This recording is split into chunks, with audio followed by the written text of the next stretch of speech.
There isn't anything. Whoops. I went to go start some food. I'm hungry. Give me a second. Oh yeah.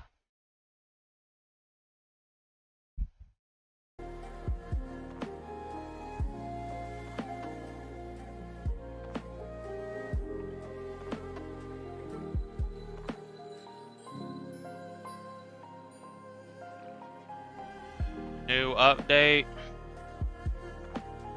Basically already finished, so.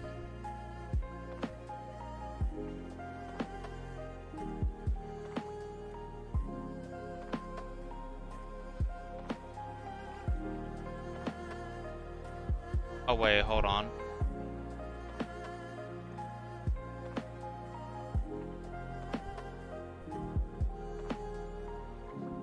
Time to open and give my account all my hype eggs.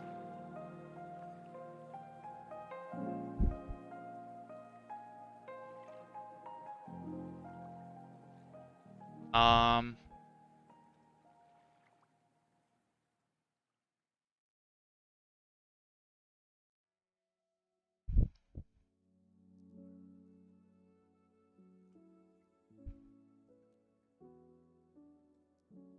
guess I'll give myself that and this.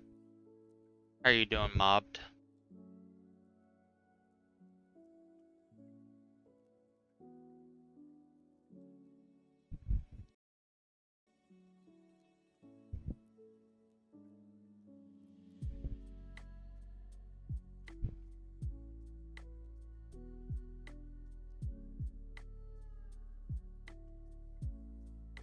Why'd you do that? Lol.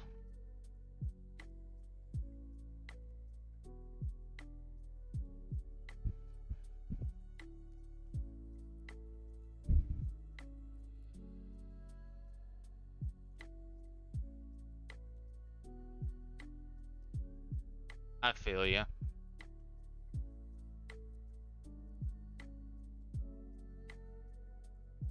Oh yeah.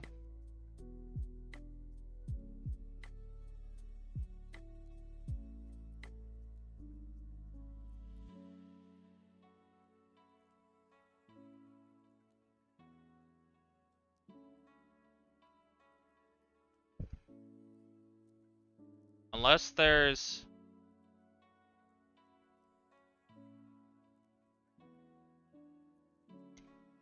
there's a oh, I also bought shit from the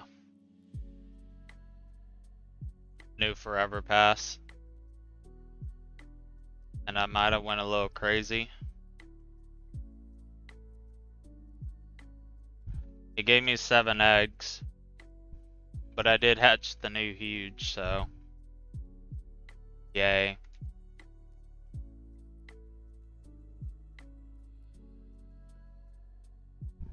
I don't think they increased it because there isn't a new rank, but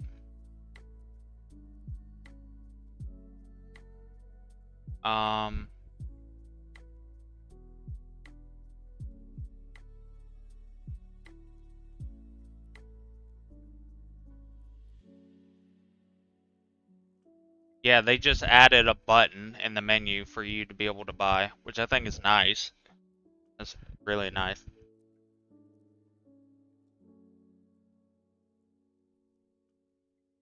Hope this guy passes away and dies.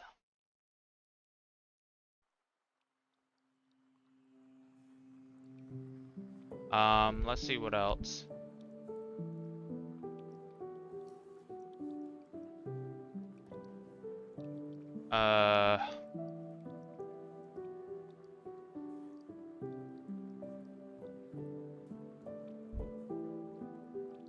These guys even have any fucking... Oh, I'm on my second alt right now.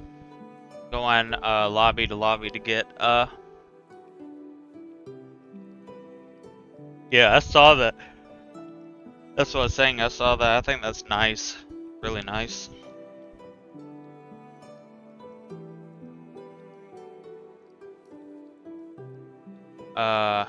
Fuck it, I'll buy them for this much. I don't care.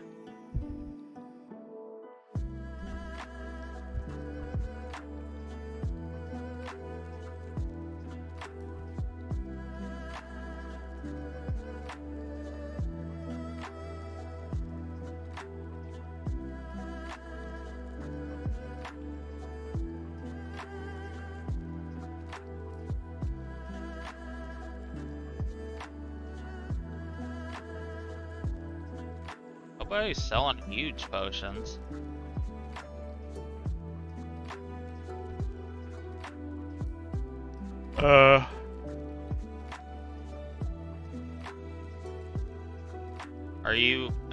Were you in the last area of the last thing, or no?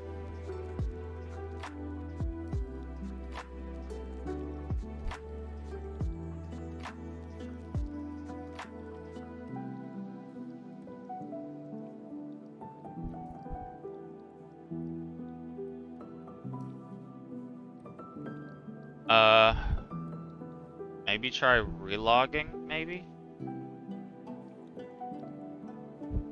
That probably is it. I think you need max coins, 70k.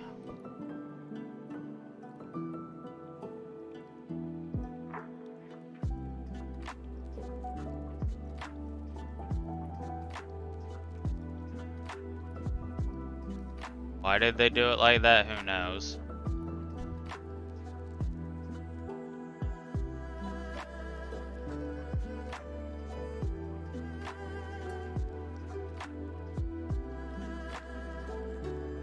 Rip.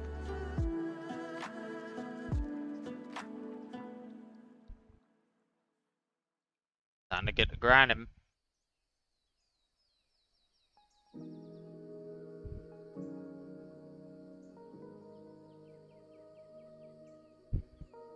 I feel ya. I played the whole time, so. Dog, what is up with everybody? Like, bro. They're all just selling one master, or all they're doing is selling one fucking huge potion. Like, can they kill themselves? Y'all gotta tell me if I get one of those stupid fucking cats with the We Are Anonymous mask.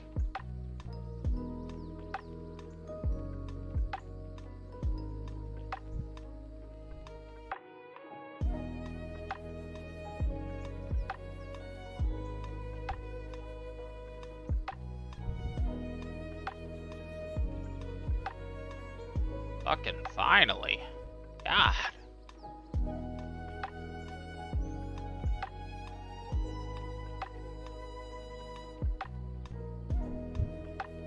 Alright, now it's time to send both my accounts shit. So.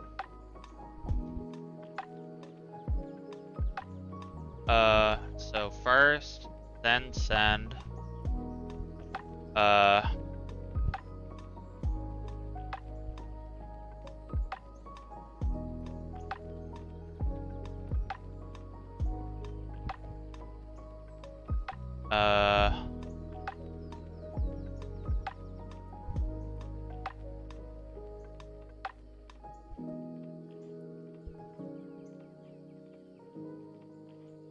I just bought these for the fuck of it, to be honest.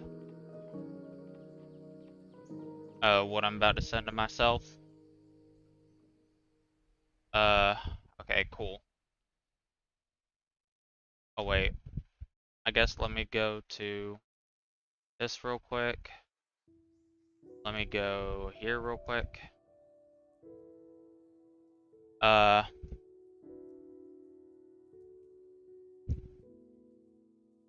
I got anything?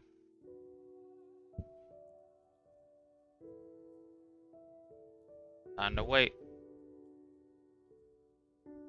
At least I don't gotta fucking exit the game to lobby hop this update. I can just stay in the same lobby.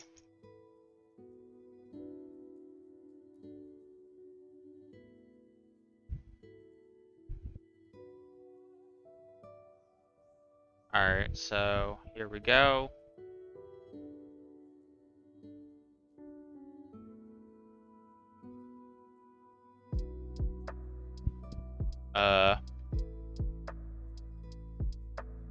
Cool.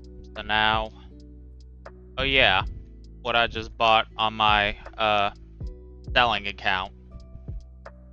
I bought a couple hype eggs, I think, just a little bit.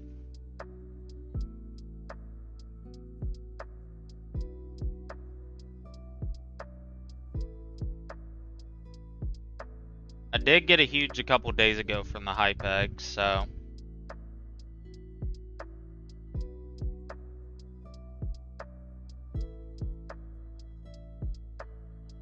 I know, but they're the only egg that there's a chance to get a Titanic. Albeit it's very fucking rare.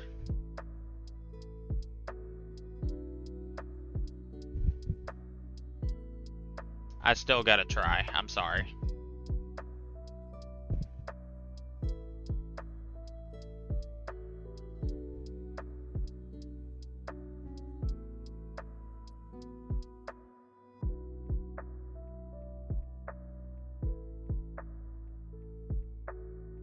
The reason I stretched it out like it is right now is just because of the fact that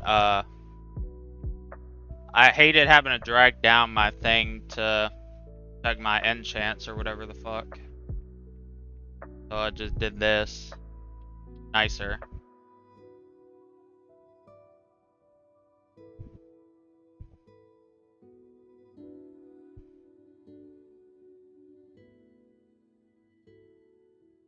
Matter of fact, I'm gonna do something stupid.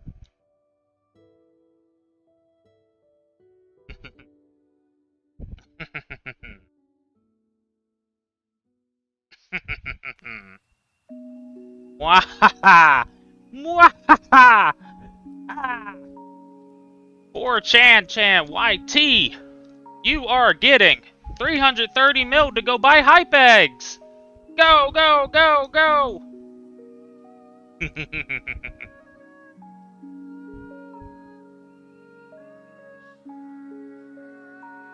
They are cheaper than ever right now, that's why, if anybody's wondering. Or even gives a shit.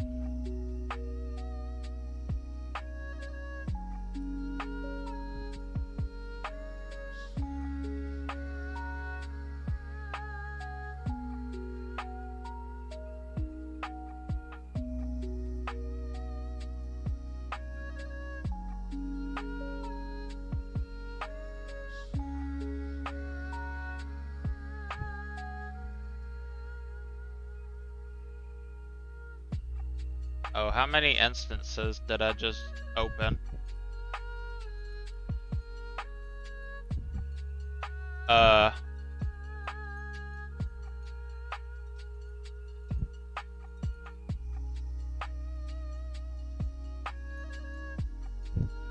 Tell me if you see a guy with the Hacker Anonymous mask. I will not call it the V for Vendetta mask.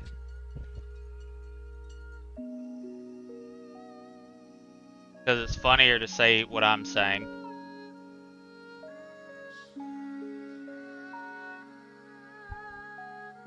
Matter of fact, let me check anyway. Okay, so I have gotten a rainbow one of that. Good. By the way, for what my guild told me and posted, except for this, you would add, like, another treasure hunter. This is the best for... Matter of fact, I'm gonna just do that. This is the best for, doing, whatever the thing is.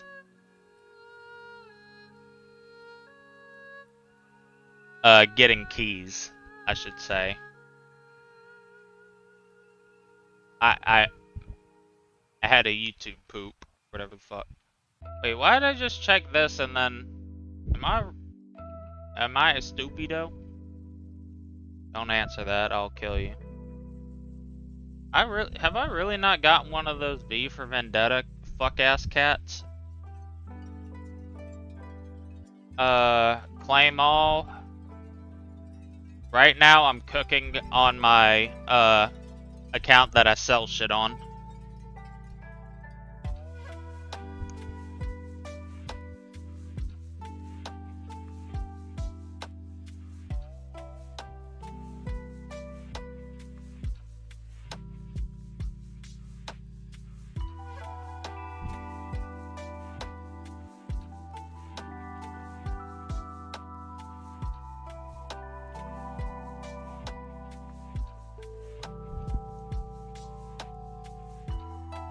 Wow, it really is epic how it keeps reminding me that I can get my, stupid fucking hype eggs in 52 minutes on my alt. Thank you for letting me know. Aha!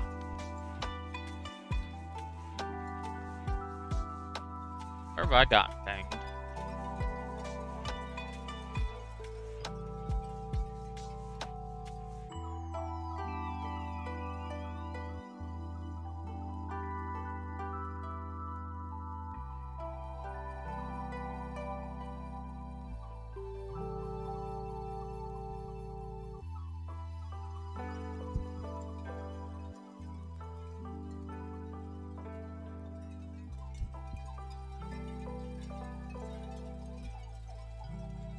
I'm gonna have to get a shit ton of fucking...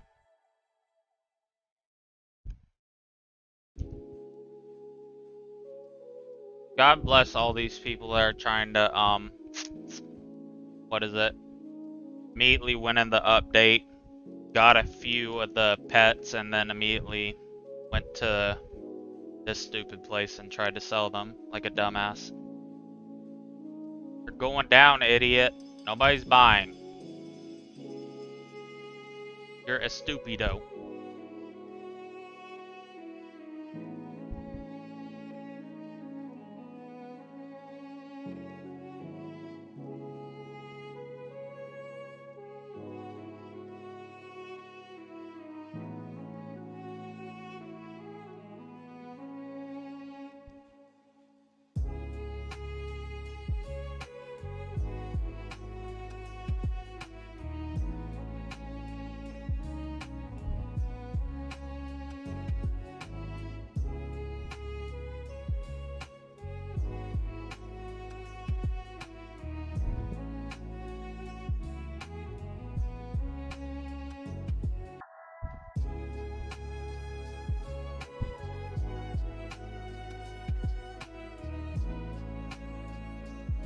That was a good trade. Yeah, they're fucking atrociously expensive right now. Thankfully, I bought my second account one whenever they were 200 mil or so, around that range. I don't know if I'd be paying the prices they are now for them.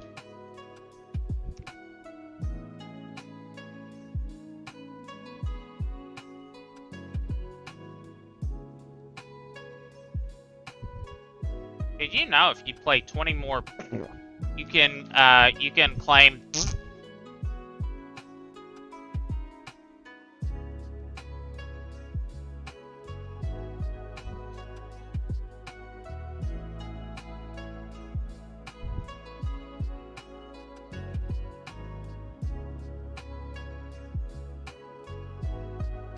Yeah.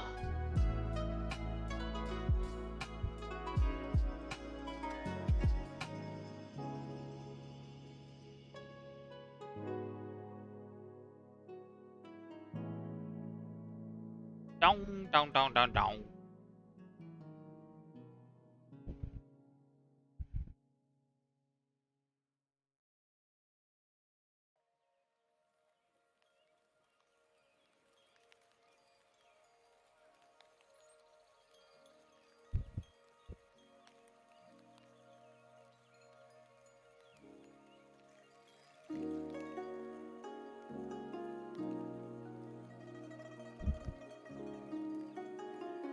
Yeah, sky in the skybox, I can feel it. Fuck that.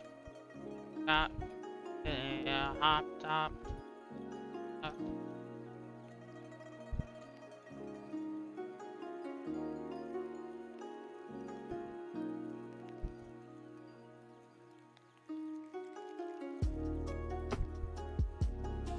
Like I said, for anybody just joining, the reason I'm not on active on the two accounts you see rolling is because I am in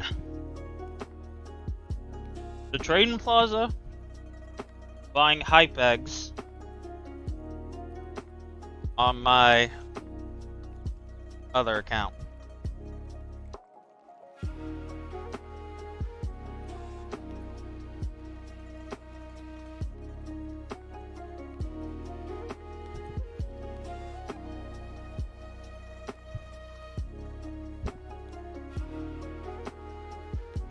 Like, I'm not buying your shit, man. Your shit, you're selling your hype eggs for 700k when other people are selling them for 500 right now.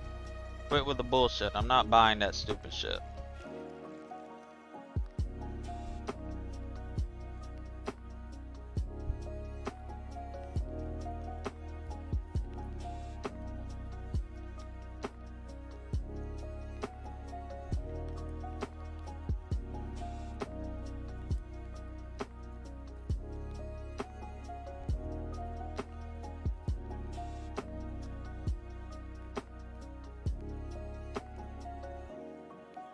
I will lobby hop till I find one.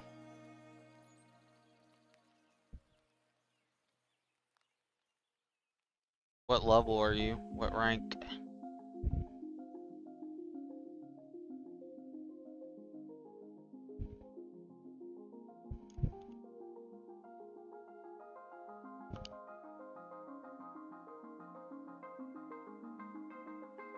if I'm not done by that time, maybe.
What do I even have for sale on my alt account still? Nothing right now.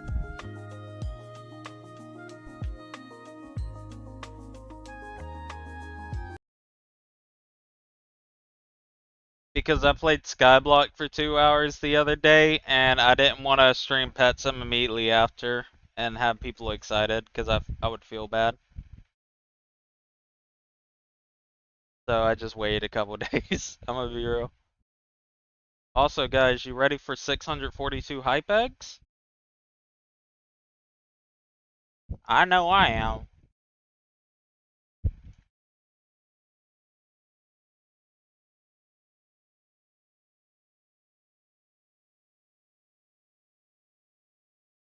Let me go grab my food real quick, and then we'll start.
Alright, I'm back. Yeah, let's get into this. Okay, that's not how I wanted the eggs to look.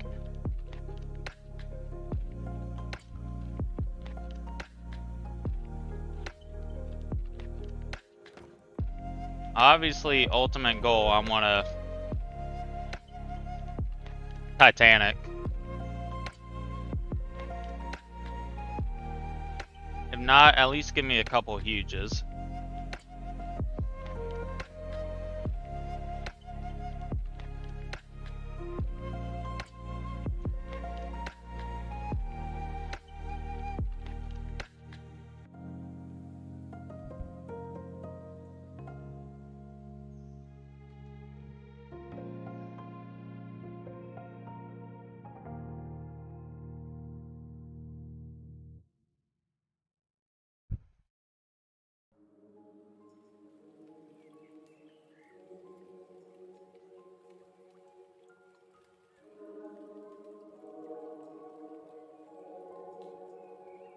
Titanic's 1 in 3 mil. The huge is 1 in 16.7, if I'm not mistaken. Like dropping a die in Skyblock. I know. But you also gotta realize, each egg, it rolls it 5 times. So, 5 times chance for each egg. Like I said, the update days, so they were like 500k per. Like, way cheaper.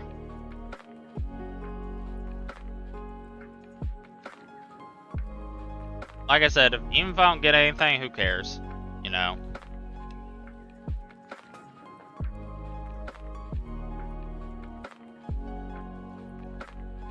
Yeah, essentially. All I know is when you get a huge, it'll immediately show the pet out, or whatever.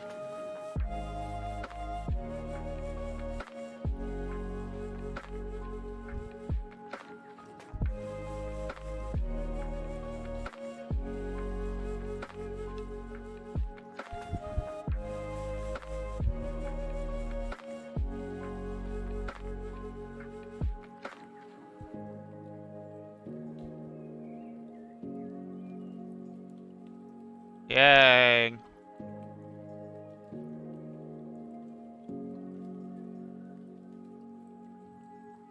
Come on, man. Matter of fact, I'll be okay with just one huge. Like, even though I would like to get a Titanic, I'll be okay if I just get one huge. At minimum. That's what I need.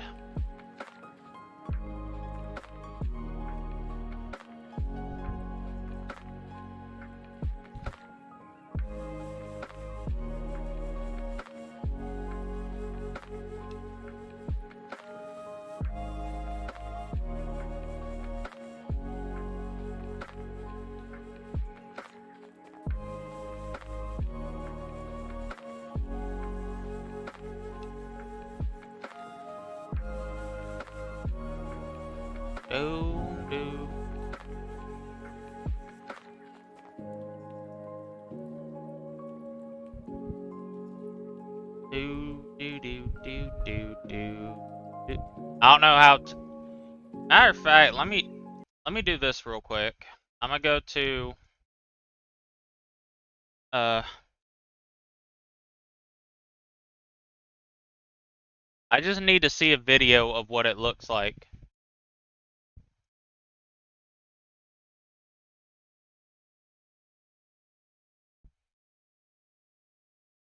Let me see what it looks like.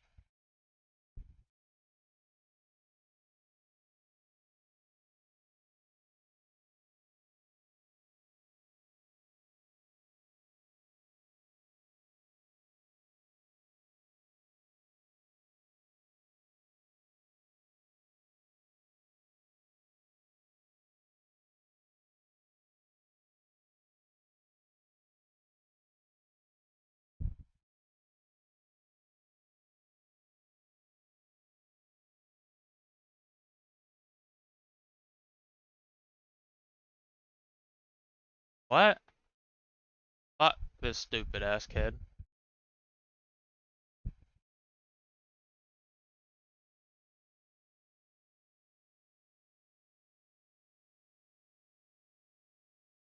Uh,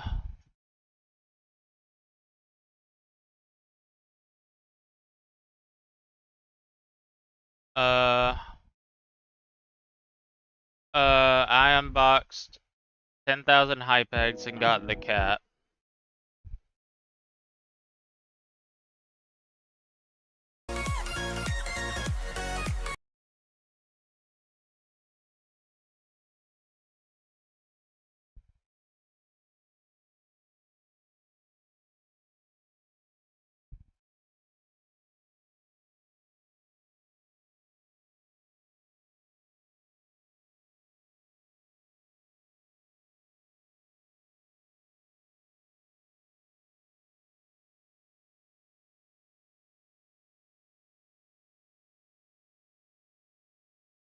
Okay, that didn't show me anything.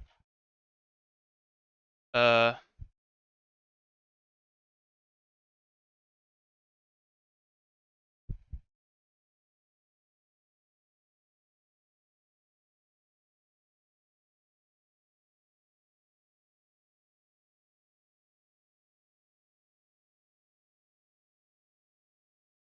Wait, I swear I got a dragon. Wait, what? Wait, dragon. Wait, oh, I got a dragon! It's a party dragon! It's called Party and Cool. Nope, we didn't get it, guys. We didn't get it. We still have one. my second account can't get this. So basically, I just make it go across the screen much as I can, So and today then I'm going to be opening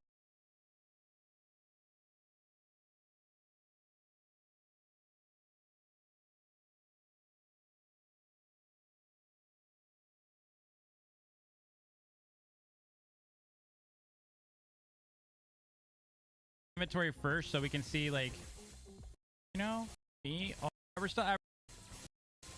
Oh, let's go. All right, we got a. God damn it! Do I have to look at fucking TikTok? Give me a second, y'all. I'm sorry. Titanic hype egg.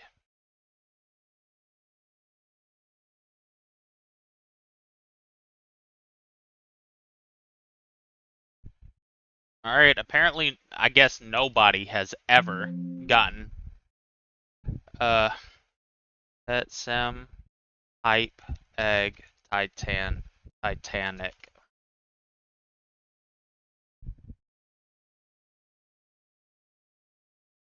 That was legitness. Yeah.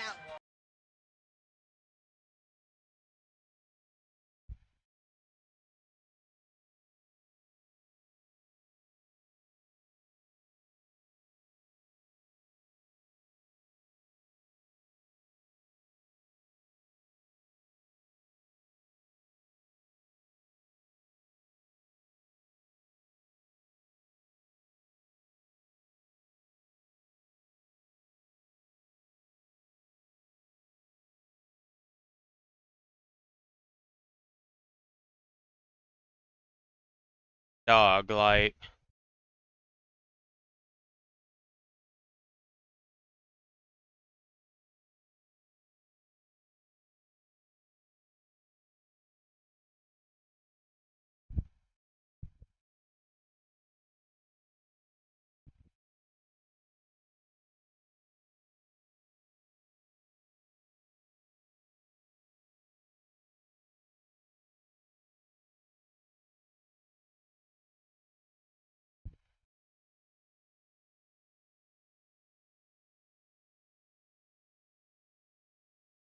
All right, I can't find it.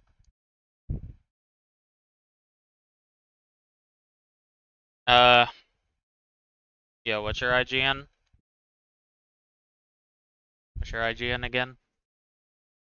Oh wait, it's Jafet 2009.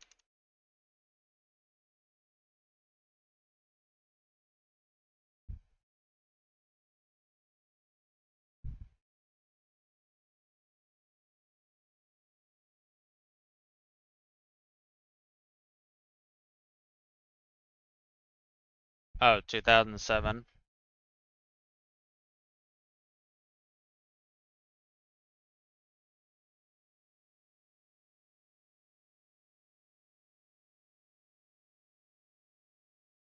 There's 100,000. Yeah, I don't know. I guess nobody has ever hatched a fucking.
Okay, yeah, there isn't any. Fuck it. I don't care. I'm 17, 8 days from now. GG. Anything special for your birthday or just chilling?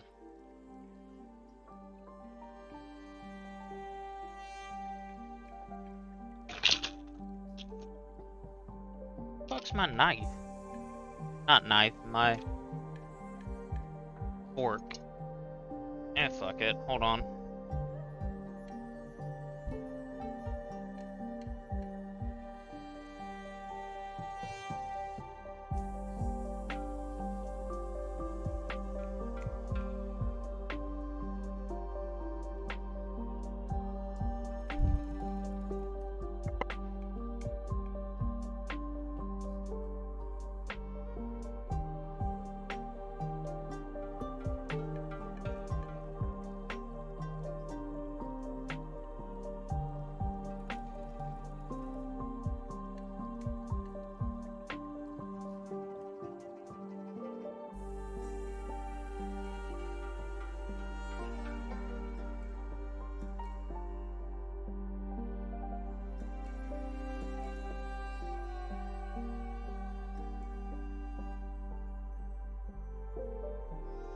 I guess I'm assuming if I were to get a... Oh, nice.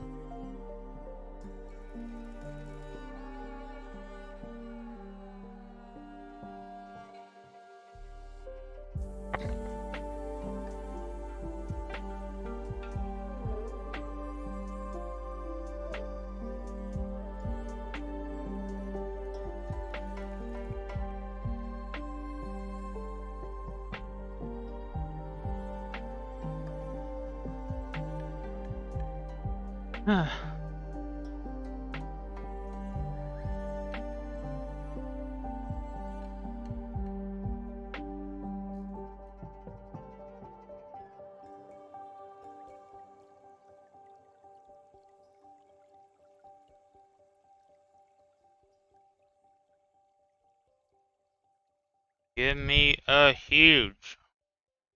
At minimum.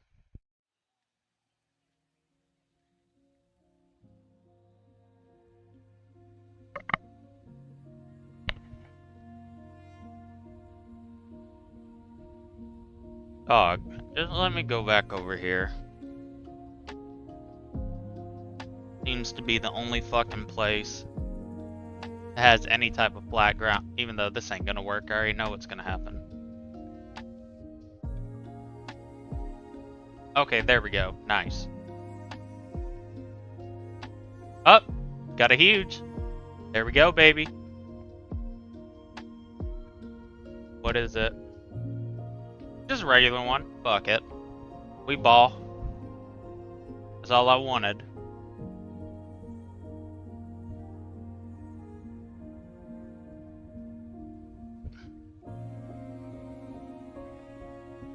You see what I mean? When you get a huge, it just spawns immediately.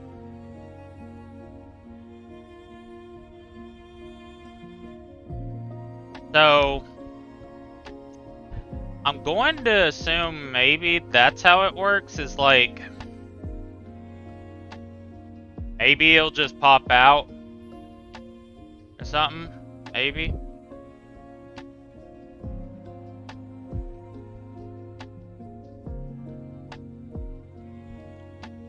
What I will do though is this real quick.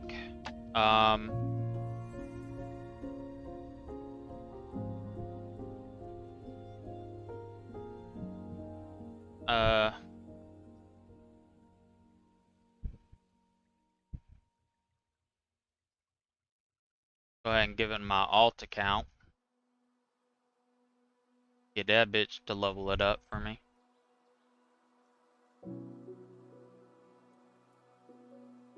Let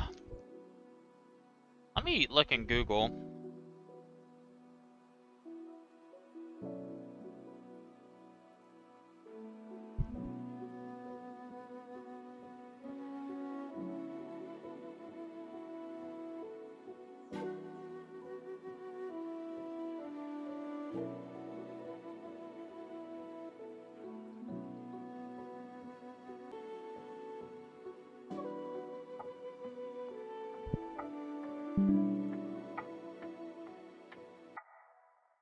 Like, all these retarded ass people.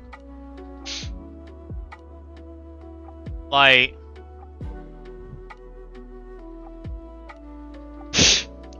I don't know.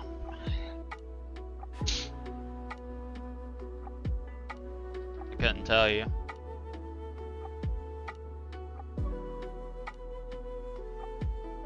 How many of these keys have I gotten? 5. Wowzers. Bazinga, I'm gonna pre.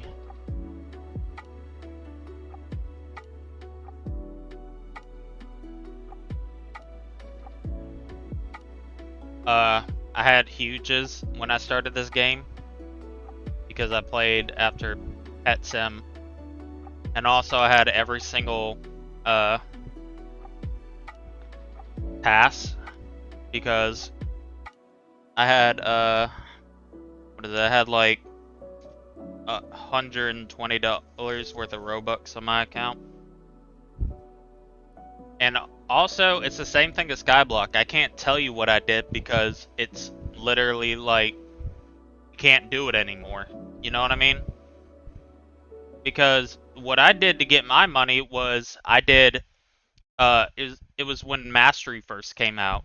And I gave my, or I made, green, or egg books. And I was making 7 mil profit per one of those. Obviously can't do that now because everybody fucking figured it out. So, you know what I mean? There's probably some good videos on YouTube though, I will say that.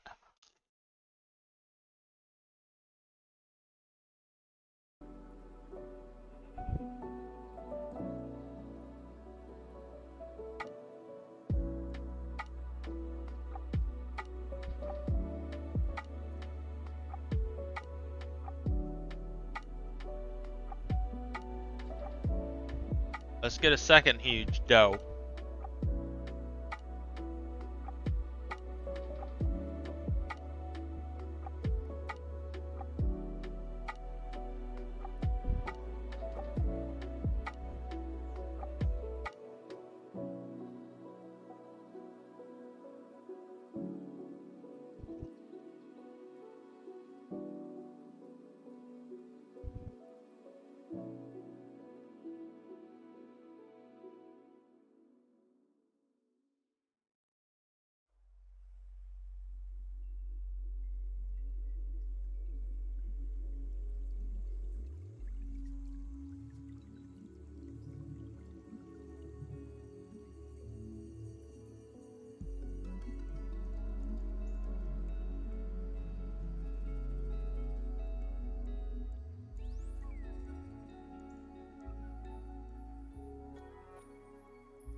We almost halfway done, essentially, I think.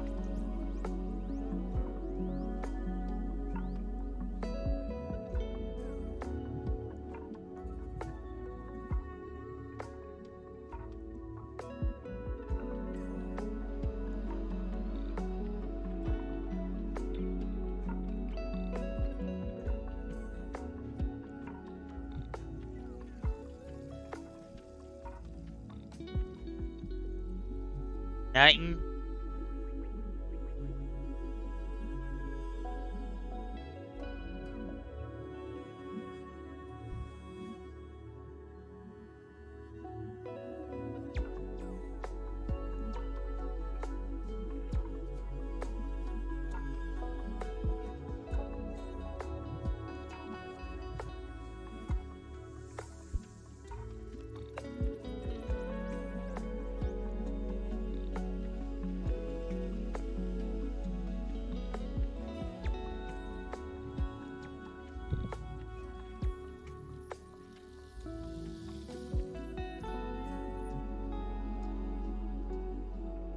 Like I said, give me one more huge and I'll be fully fine. That's all I need. Just one more. Oh. Gave me the one, you know you can give me the two.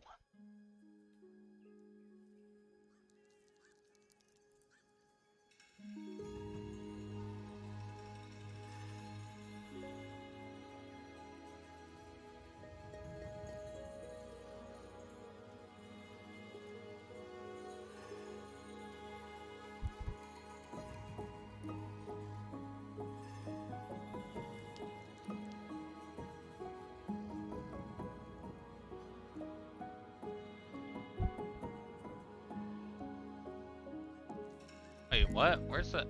Where was that?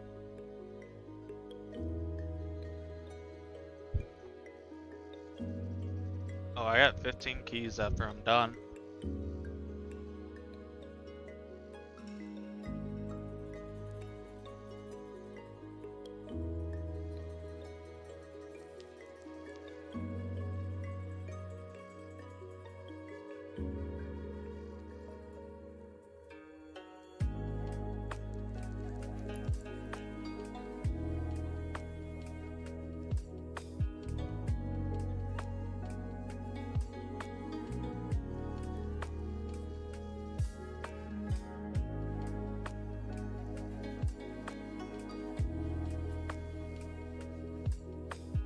Don't leave me with just one huge, please. I'm begging, please.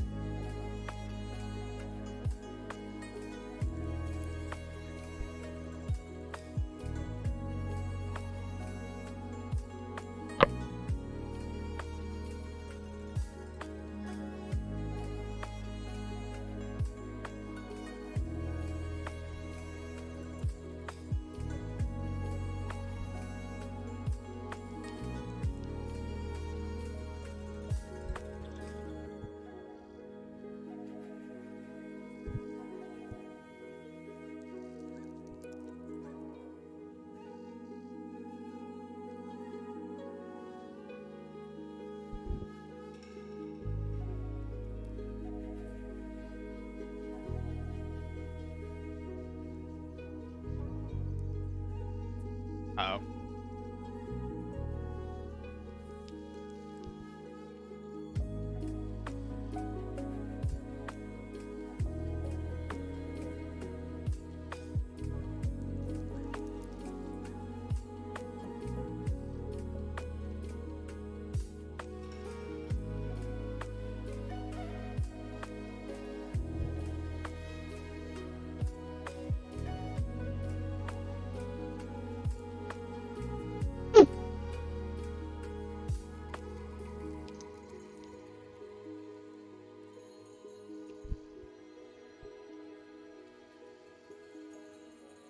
I got another huge, right?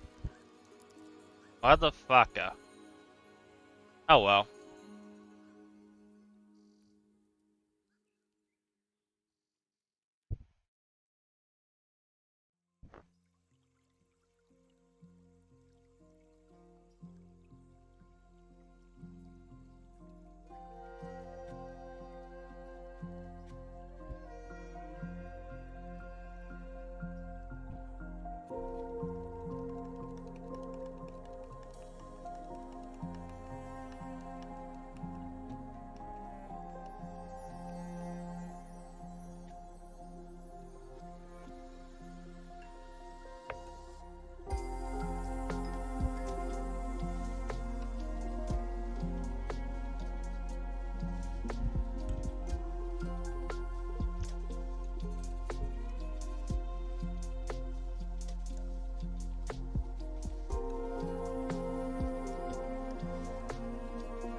Give me the new Hacker Man book.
How many? I got 6, okay.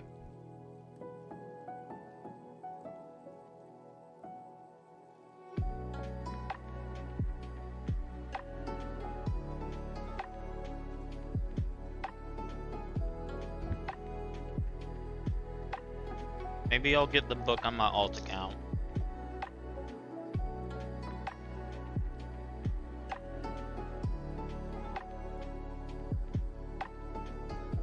Hello, Mara.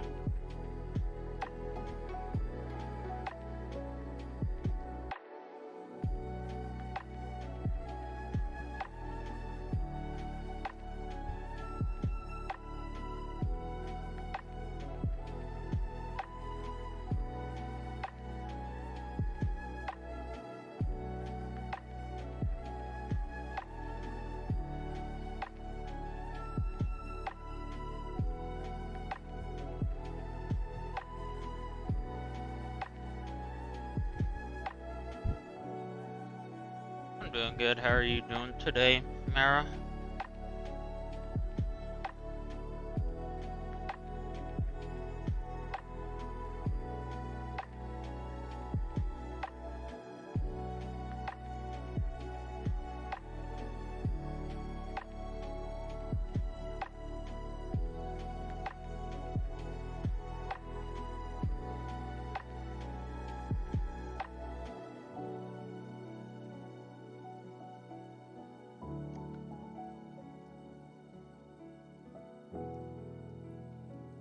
Just do an update, Dave.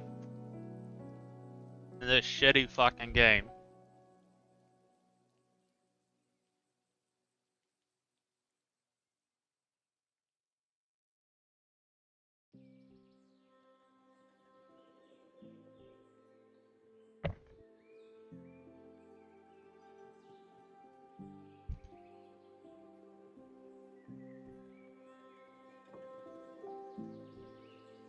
Felt that.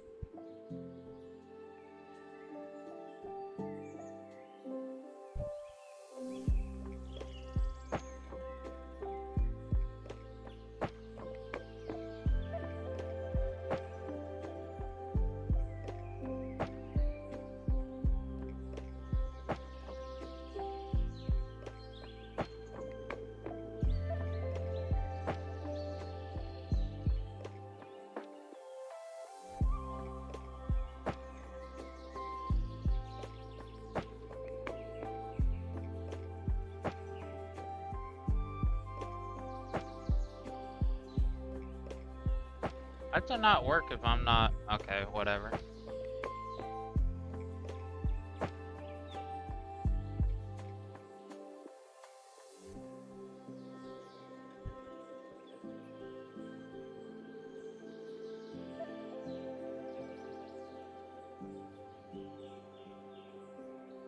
I don't think I was able to sleep last night. I don't remember.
How can you even tell which area is having the surge right now?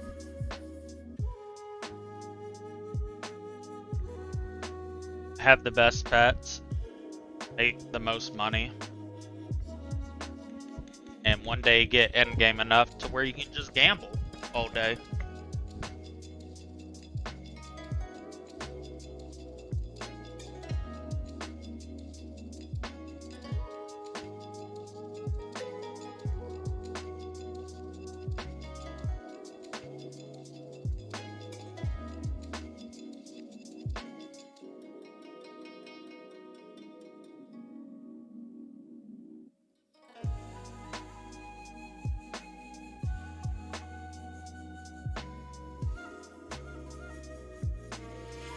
And shit, I got Gennaro into it.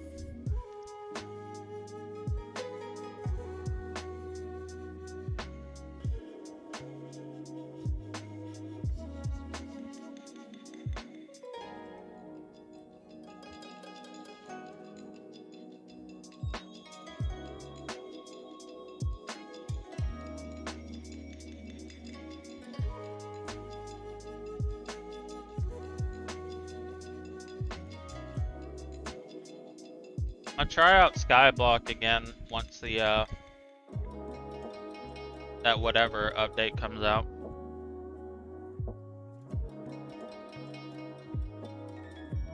Oh, has he? Lol.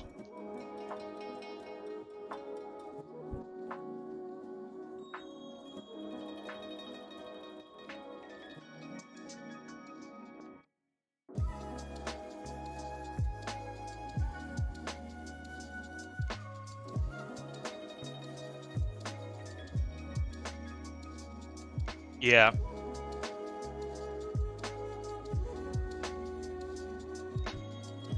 Hello, Ghosty, how are you?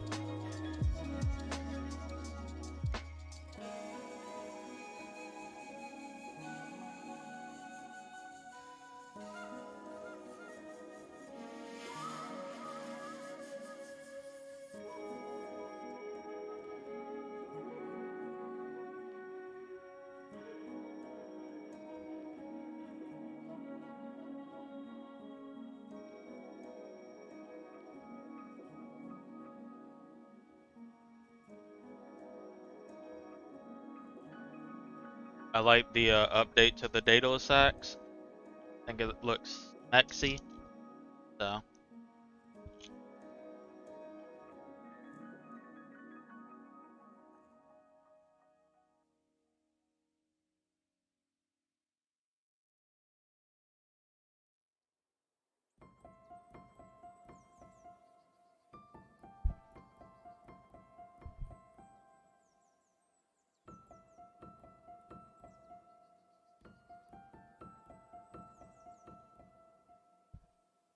I streamed Skyblock the other day for like 2 hours and then got off.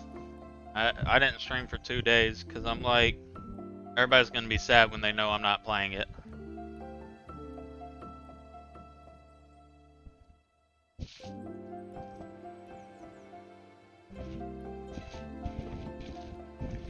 What do you mean, SOS holders in shambles? What happened to SOS?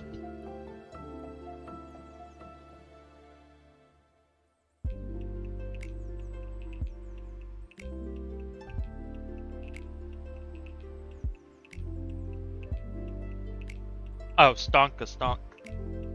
That's a W thing.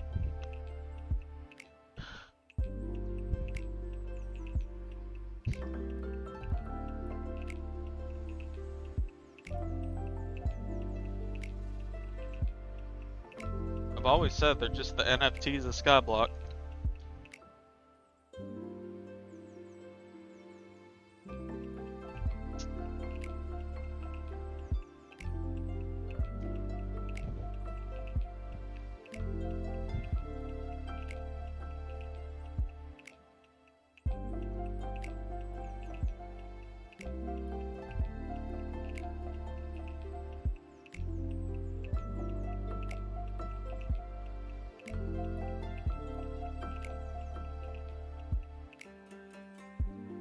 How'd you lose your term? What the fuck?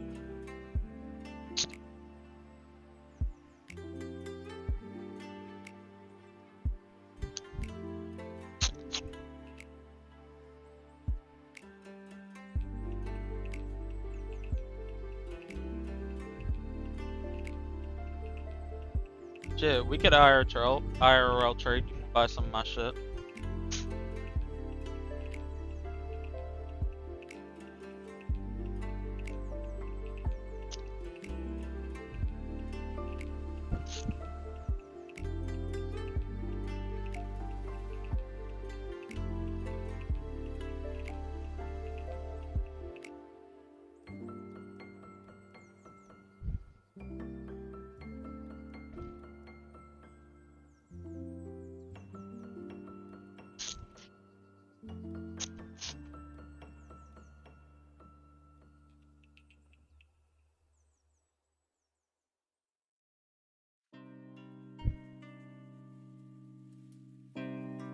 W. It was duped anyway, so it's not a loss, really.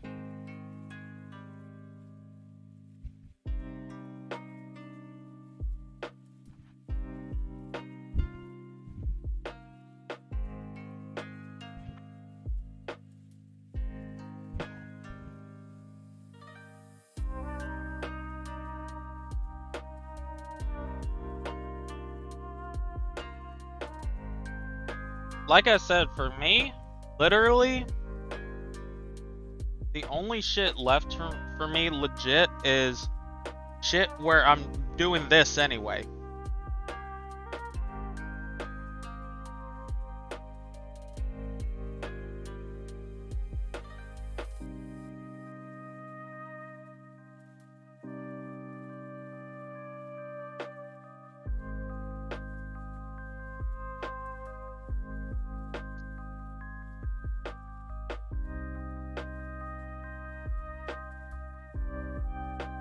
Yeah, you might like this game. It's very grindy.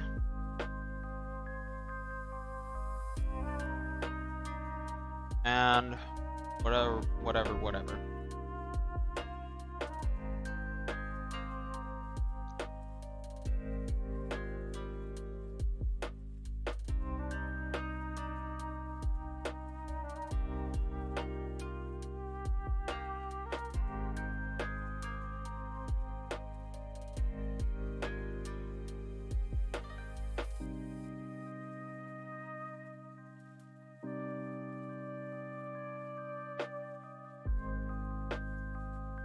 I will say, before you even start, I know it probably wouldn't be an issue with you because shit, you gave my retarded ass money.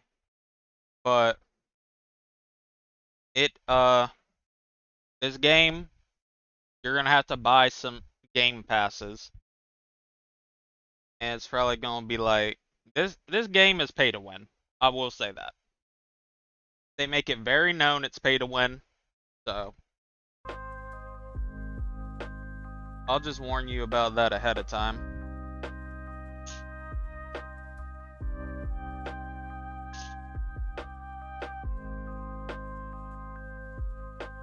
It is not $200. Shut the fuck up.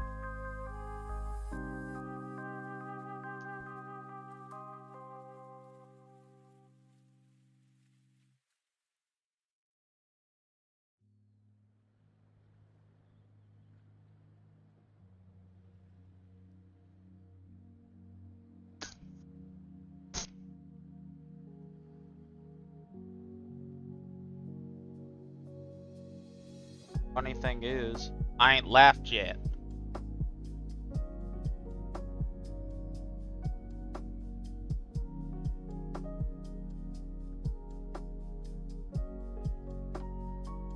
Oh, this shit ain't. Oh, this ain't cosmetics. This is legit. Like, I'll show you. Like, it gives you more chance to get items. Bonus chance to get golden and rainbows from hatching. VIP. Double stars when completing quests. This gives you a 6,250% extra chance to hatch a huge. That drink pots.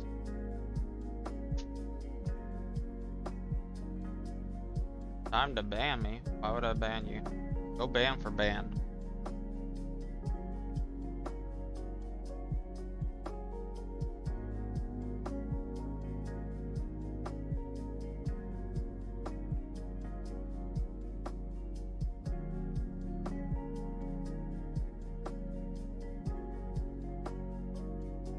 like I said, personally to me, the game's, once you get past that little hurdle, the game is genuinely enjoyable.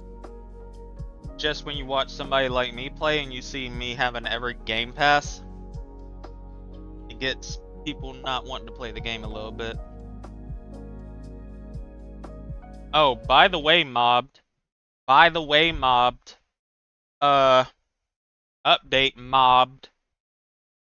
You're talking to the top 10, bitch. You're gonna have to give me some more respect. I'm top 10 now, bitch. You gonna have to bow to me. I own you.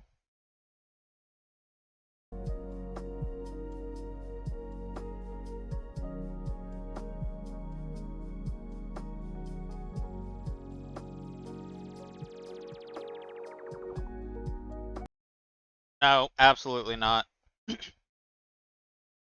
The amount of money I'd spend on this game is minuscule to everybody else.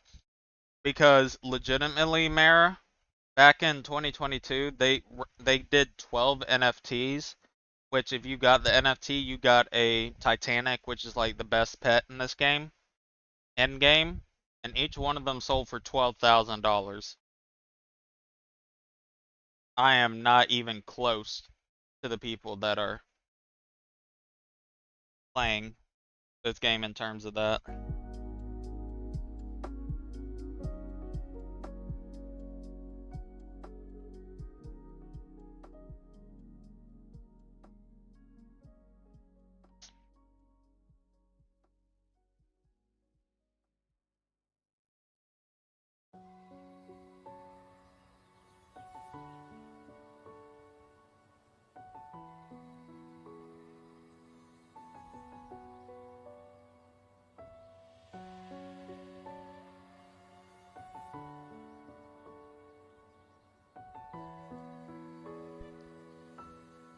Yeah.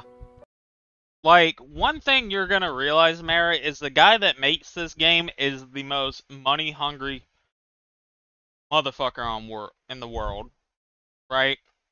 So, first off, they have toys in Walmart, whatever. Now, Titanics, so basically there's regular pets, huges, which is what I have, and then Titanics. Titanics are like the top of the top. They're the rarest ever. So, the issue is that whenever you,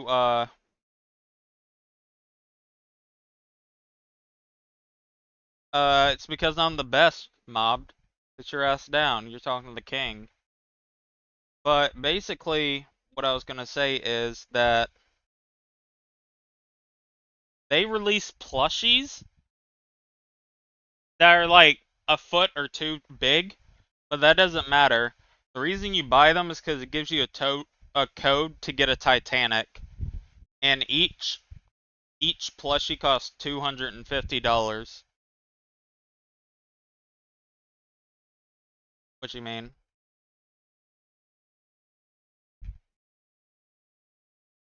And there are people that every time they release Titanics, they buy 2 of the plushies.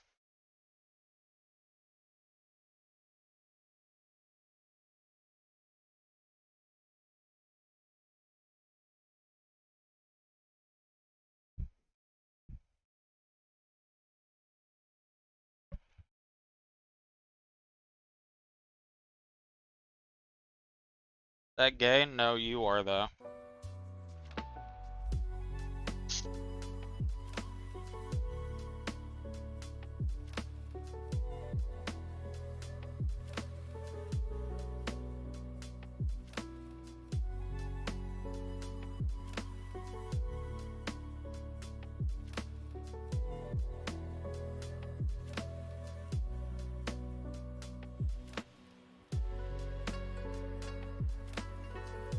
Why are people doing this? Because this is a game that...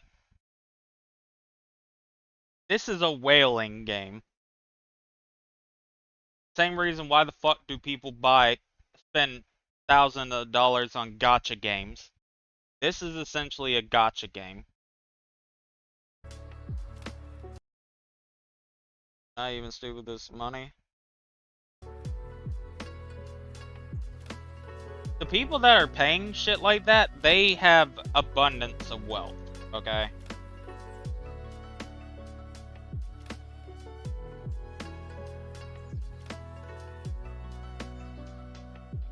I'm waiting on my alt account to get all the... Matter of fact, let me check real quick. Also, what is it? Also as well, my friend who, well, let's just say he crypto mines, okay? He crypto mines other people's Bitcoin wallet, okay? What do you mean a relevant game? Gennaro, there's 184,000 people playing right now.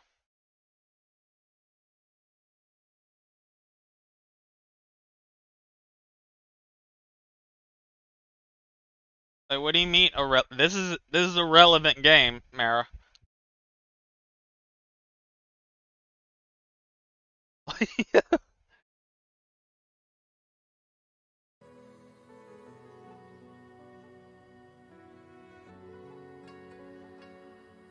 Yeah, matter of fact, let's just see how many people are playing on Hypixel in general. Like 50,000, right? 50,000? There are 55,000 people currently playing Bed Wars for Roblox.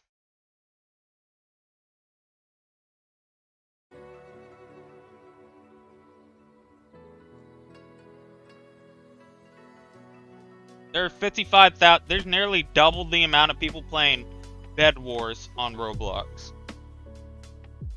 Like, just keep that in mind.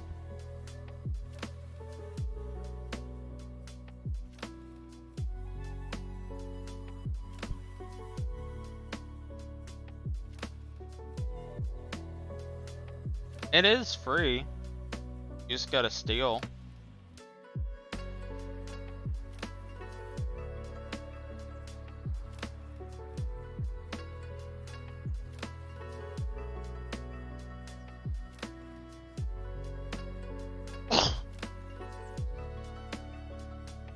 And, I would disagree, Mara.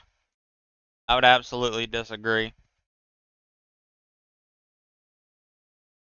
Because most people don't play multiplayer Minecraft anyway.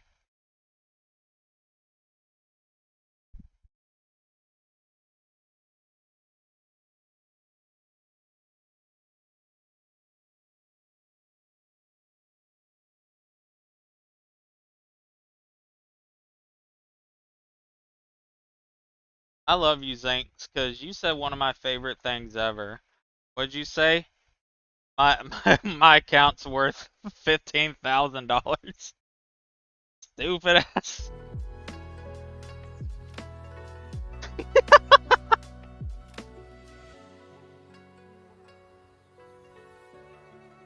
Minecraft account stacked, my man.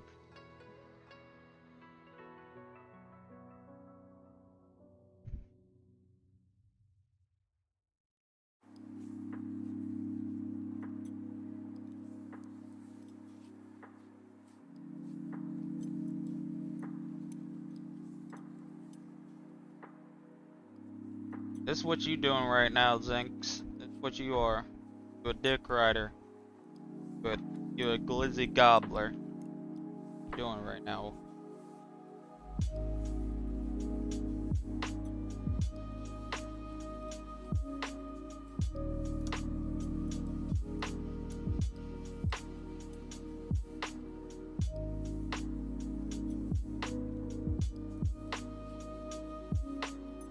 Like I said, I'll play Skyblock again whenever that Mayor's update comes out. Until then, I'm good.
Da -do -do -do -do. Um, so basically, these pets, they give you more damage in areas. But shit like these, you can put charms on them. They give you more things you can get. Like, you can add one to get more diamonds. You can do one that makes your pet shoot lightning. You know what I mean? It's just shit like that.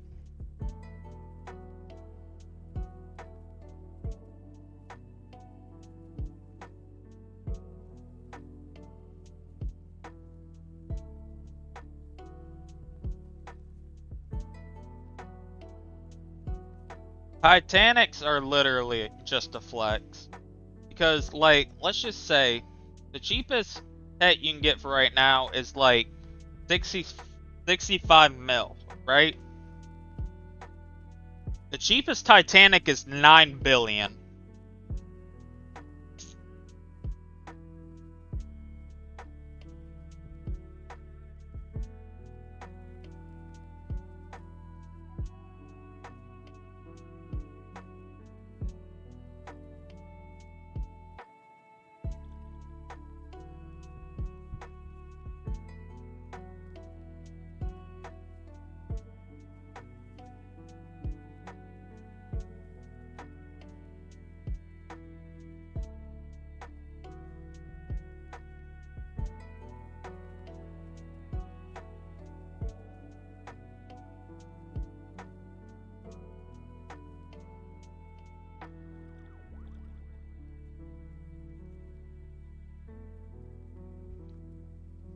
Get item notifications account.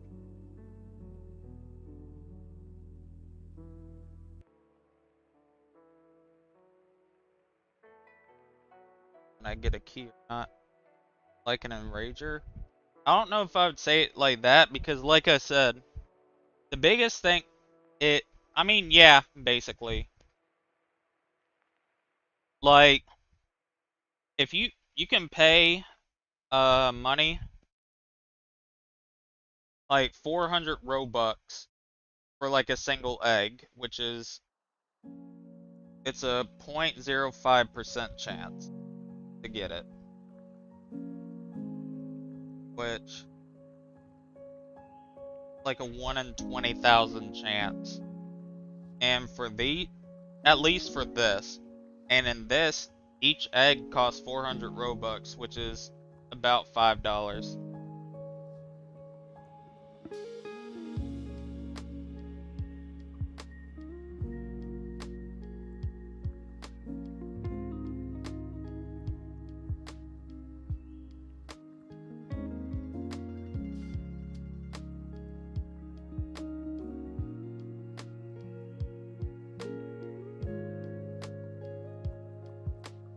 Yeah, but when you realize each egg costs $5, essentially, Mara,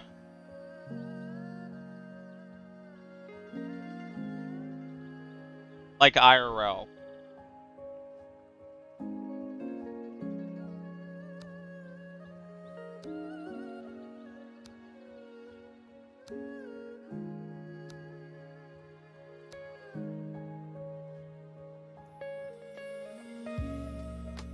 I mean, the thing is, you don't even need to buy them. It's just a thing you can buy, you know what I mean? Like, you don't have to, so it doesn't really matter at the end of the day. Like, who fucking cares?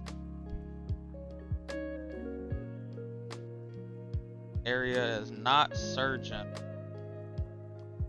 I am surgeon. I'm stemming. I am not a sturgeon. Whatever that autistic doctor said.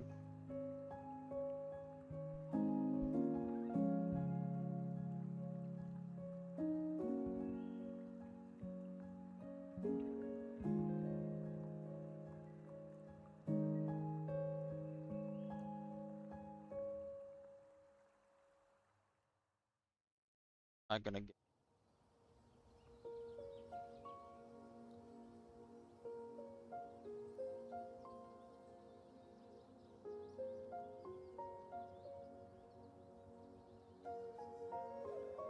Welcome to Mundo's Shoe Shop.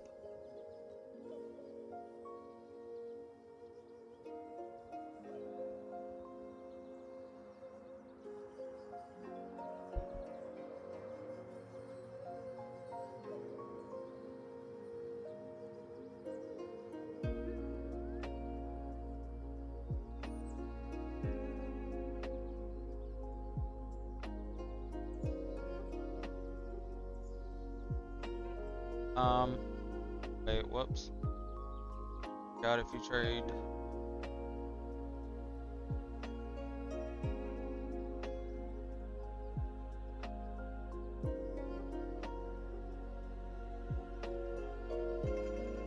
Send them to me. I'll send you the gems.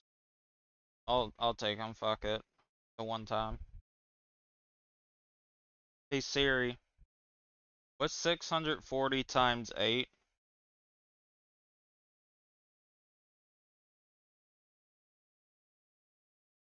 Unless somebody already bought them, Javette. Yeah.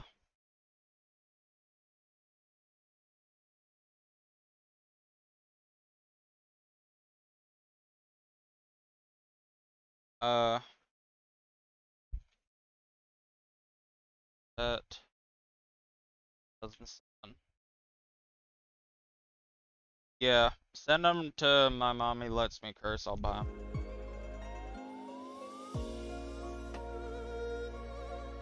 Sorry, I wasn't able to send shit, I didn't have enough.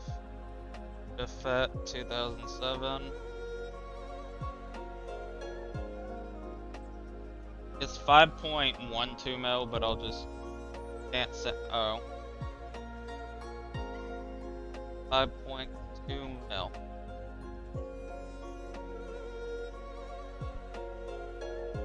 No number zeros, it's just all O's. Yeah. What you doing? Oh. Glad you said that. I'm just, what?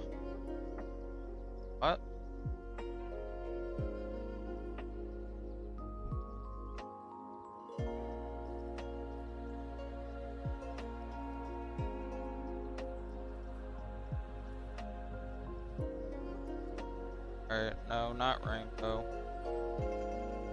Gold pets.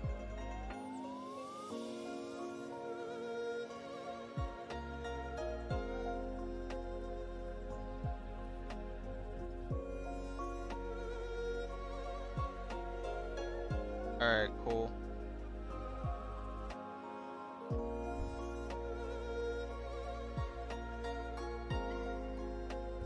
Open quick. Get nothing. Time.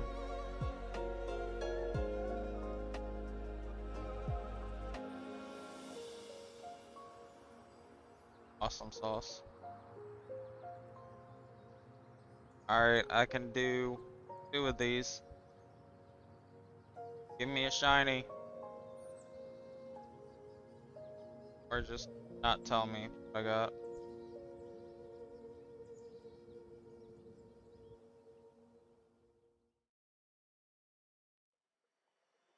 Rainbow pets.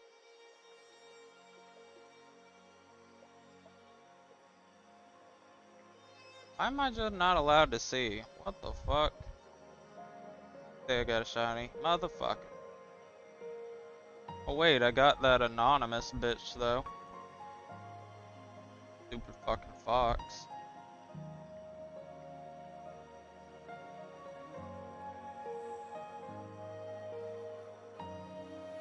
Alright.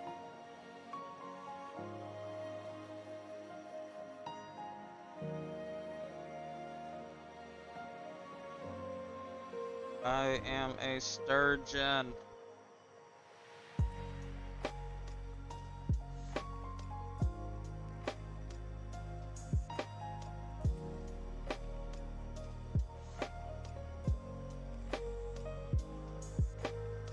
Our pets.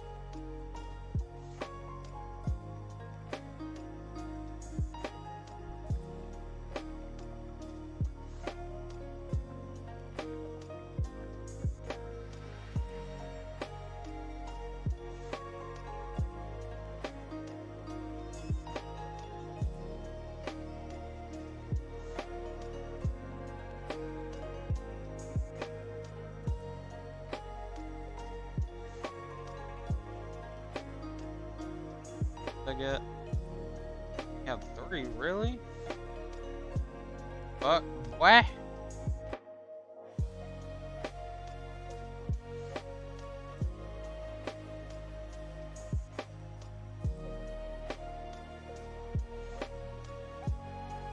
Got another one.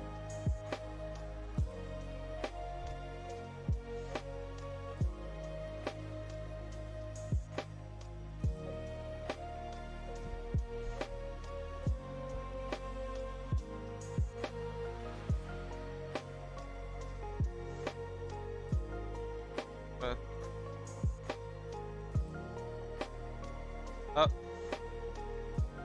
Over here, bitch.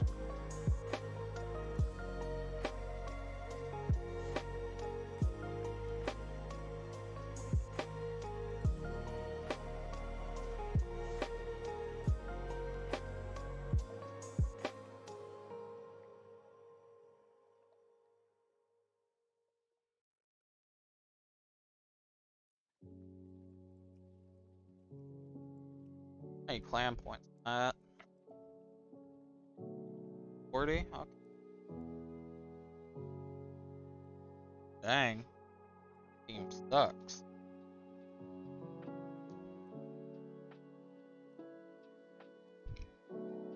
Go open.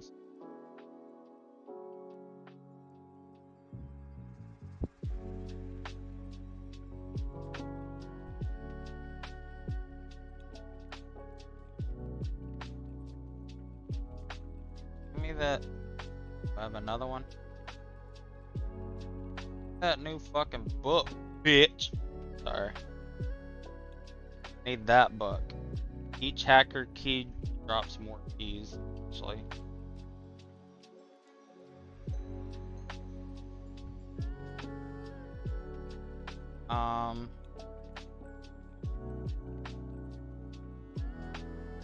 I still sturging. I am a sturgeon.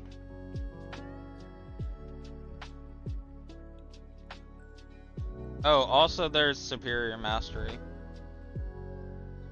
Superior chestnut.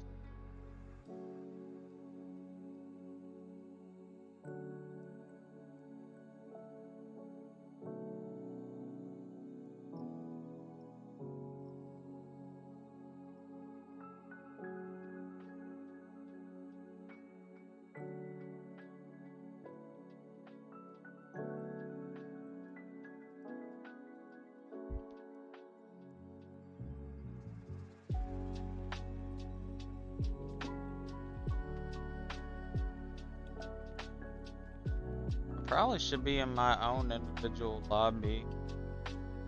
That shit, but on my alt account is what I mean.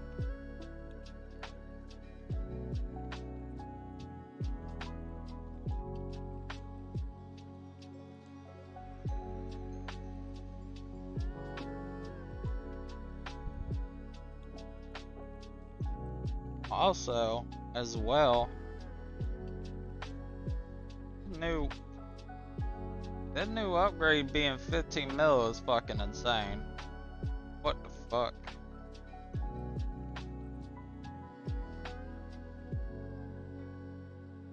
Yeah, matter of fact, I know it gives more keys, but I don't care. What did Zinc send me? Zinc, if you're here, why did you just send me that? Oh, now I gotta send you something worse, right? You know you did this to yourself, right, Zinks?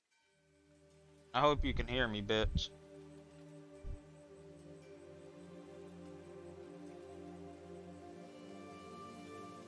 You just sent me a video of a woman putting fucking, what is it? Putting goddamn, what are those things called? Be fucking, what are they called? A sparkler in her pussy. What I'm trying to say, I think.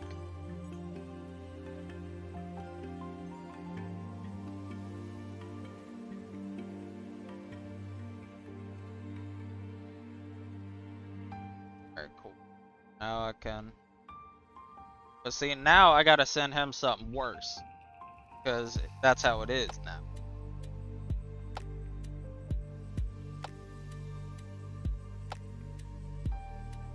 Because see, I didn't want to have to do it. But he basically told me to.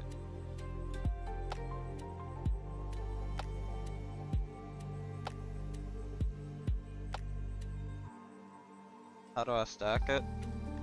Do you use Roblox account manager? Or nah?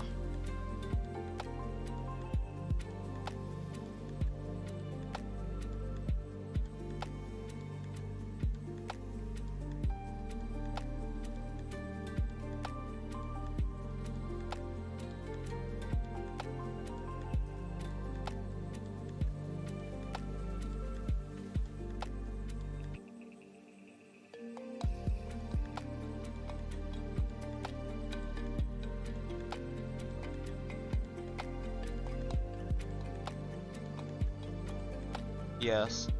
Because what it does is, hold on. What it does is whenever, hold on. I could just, or let me, real quick.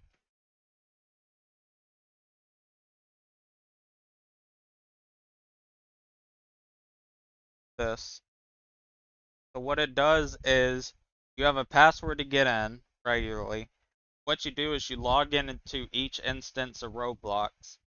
You put the ID for PetSim, and then you'll just click on it and click join a server. Join a server, join a server. For some reason, private server thing doesn't work for me right now, so what I do is I just type random letters. It'll say you can't join this instance. And then after that, you know, I just go ahead and leave and then rejoin the lobby on a different account.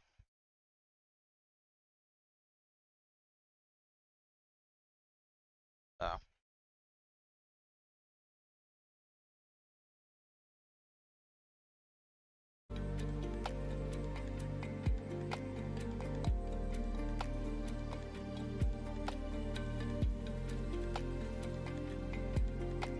Really nice.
Guess what I'll do is this,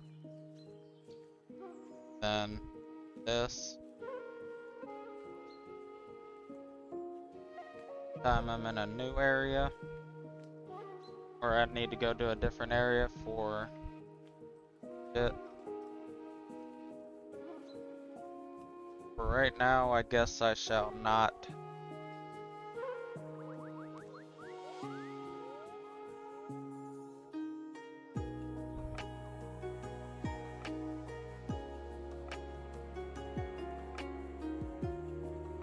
Basically, I'll have an overlook.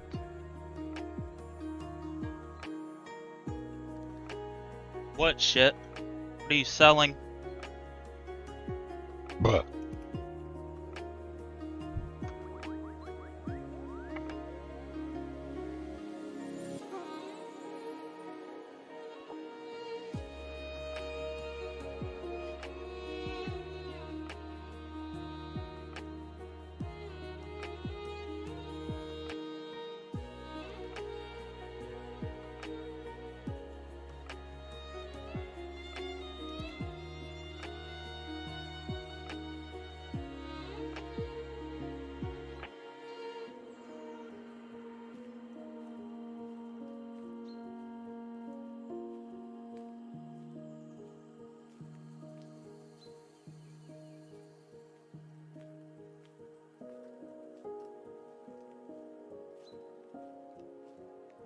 You gotta wait a little bit. Are you overpricing them or are you putting them at wrap?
Does it not let me know when there's a surge or something?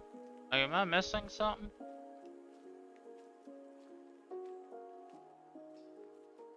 Well, that's why. If you put them above, that shit ain't gonna sell fast. Shit, that's obvious.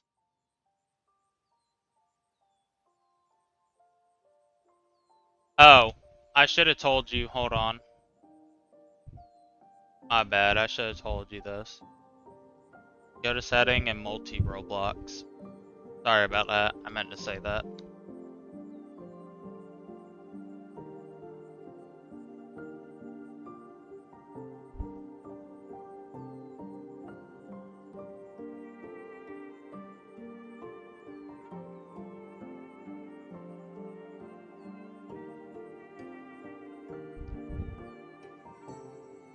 Yeah, I had to look that up too. I'm like, why the fuck is this happening?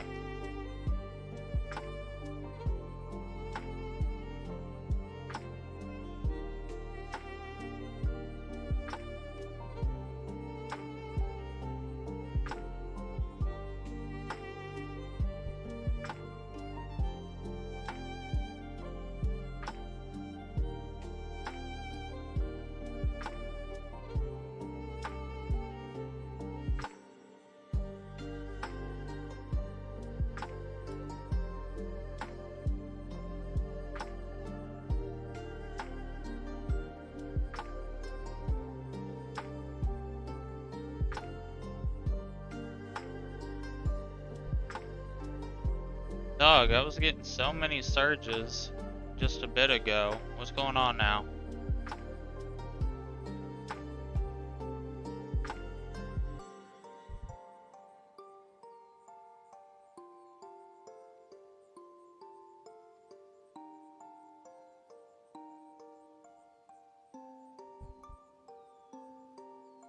You know what, fuck it.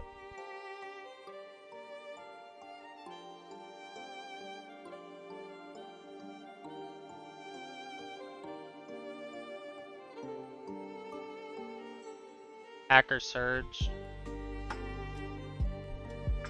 Oh, so it does tell you. Wait, hold on. Why does it not tell me when that... Okay, dude.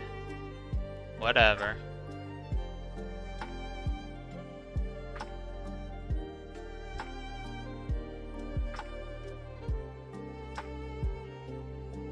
Nothing happening here.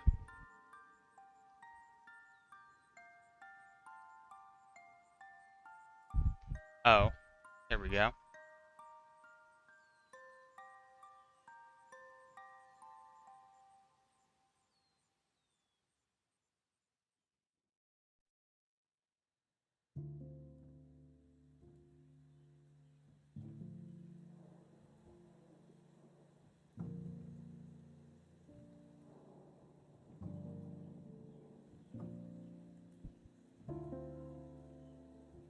I guess I could do...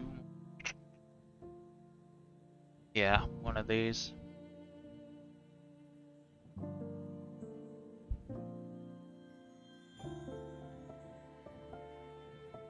And also, could also put one in my bit too. How the fuck do I have a lucky egg on? Oh, and I guess since I'm not using this, I can put on.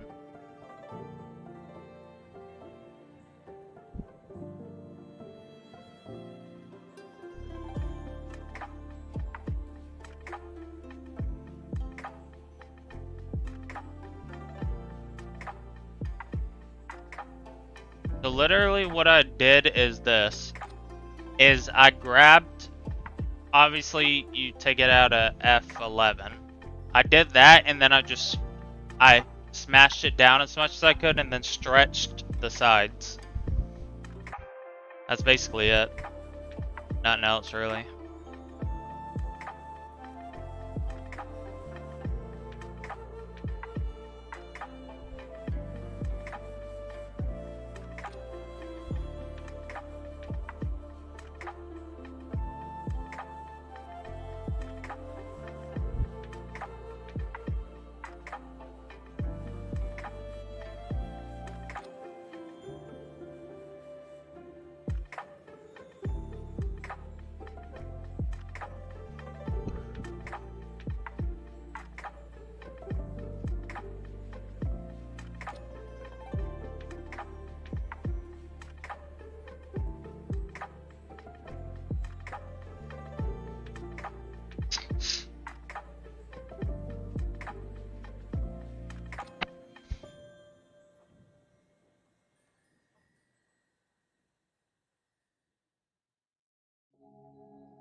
Am I even getting keys?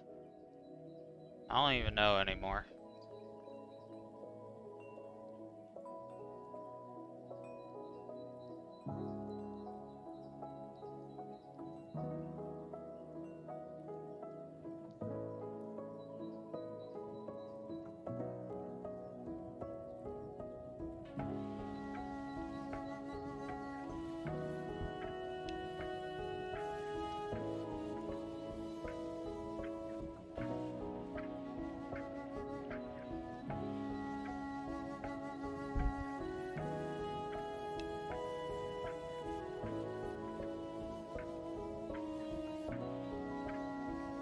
Alright, I got 3.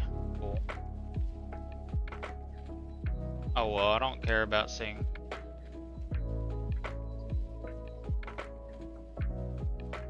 I just want to know how long the area surges for.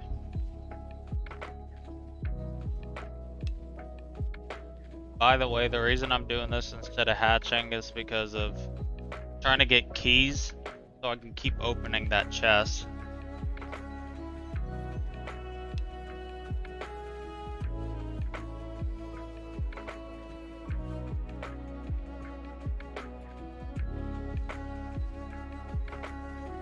Because there's a book you can get from the chest that increases the chance of you getting a, what is it? Damn, dude, am I just not getting anything? Hacker Surge and Hacker Lab. Fuck's the Hacker Lab?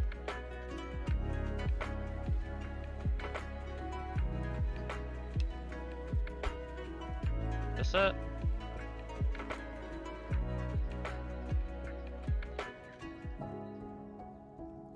Oh, is it still literally over here? Okay. Alright.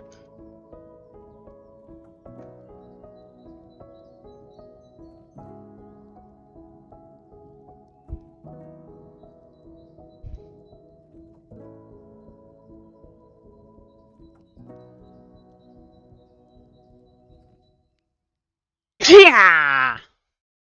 Yeah.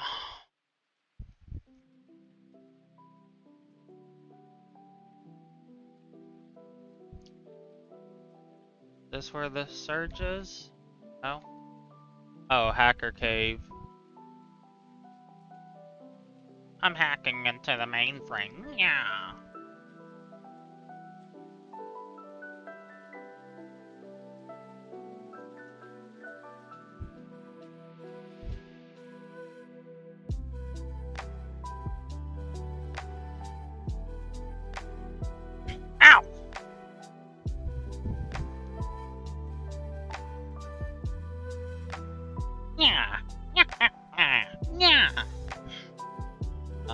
account.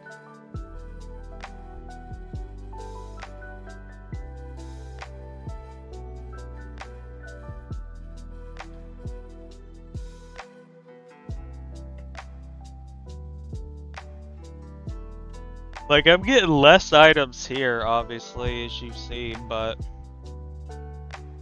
that's because I gave this account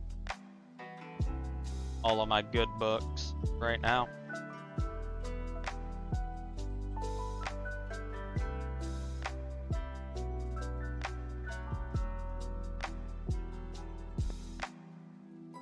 What do you mean smush it?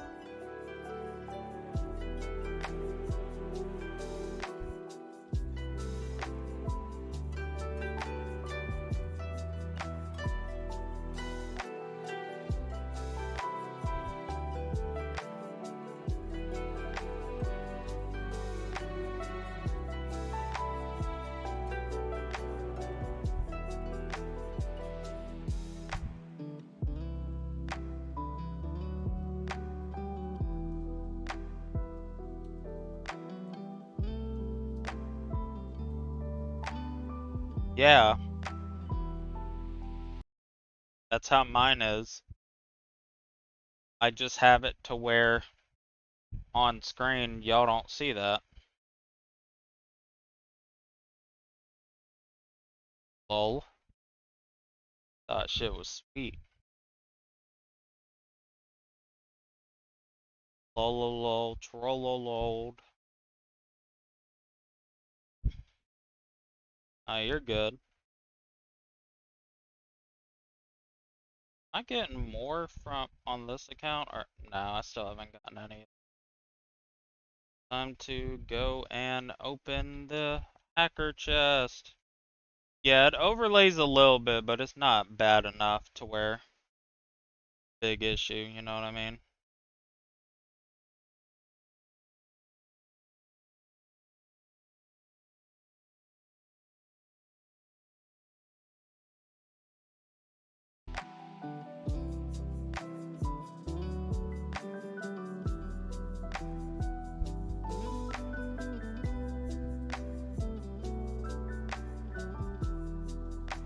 See, how did he get a hacker key?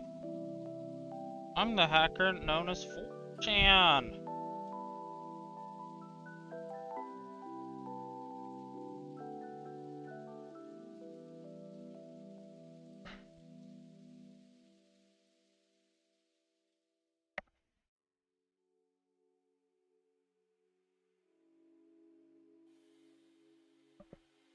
Matter of fact, let me see something. Plans 310, 260. What am I at?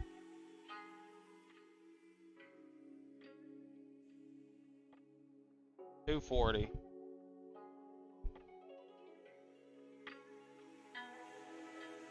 I haven't gotten shit, I guess.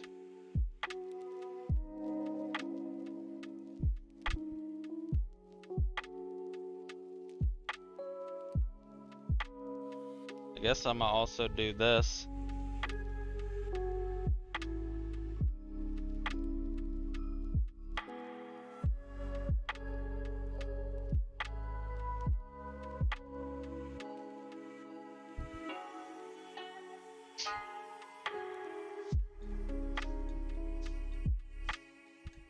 Wow, wow, wow, wow, wow.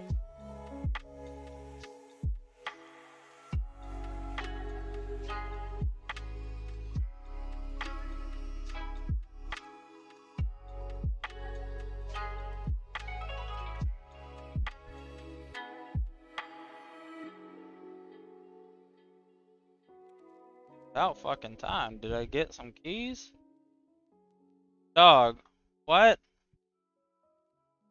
Fuck you, game.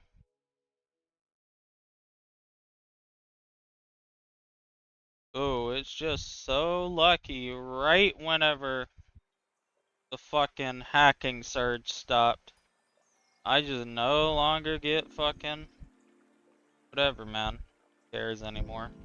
God isn't real.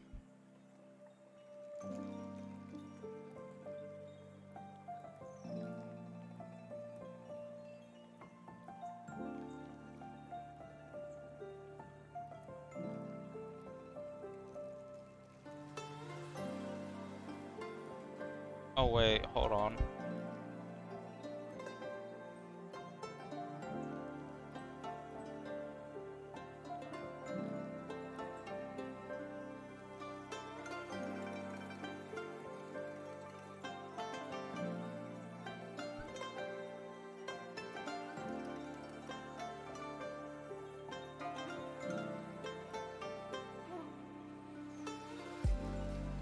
Oh.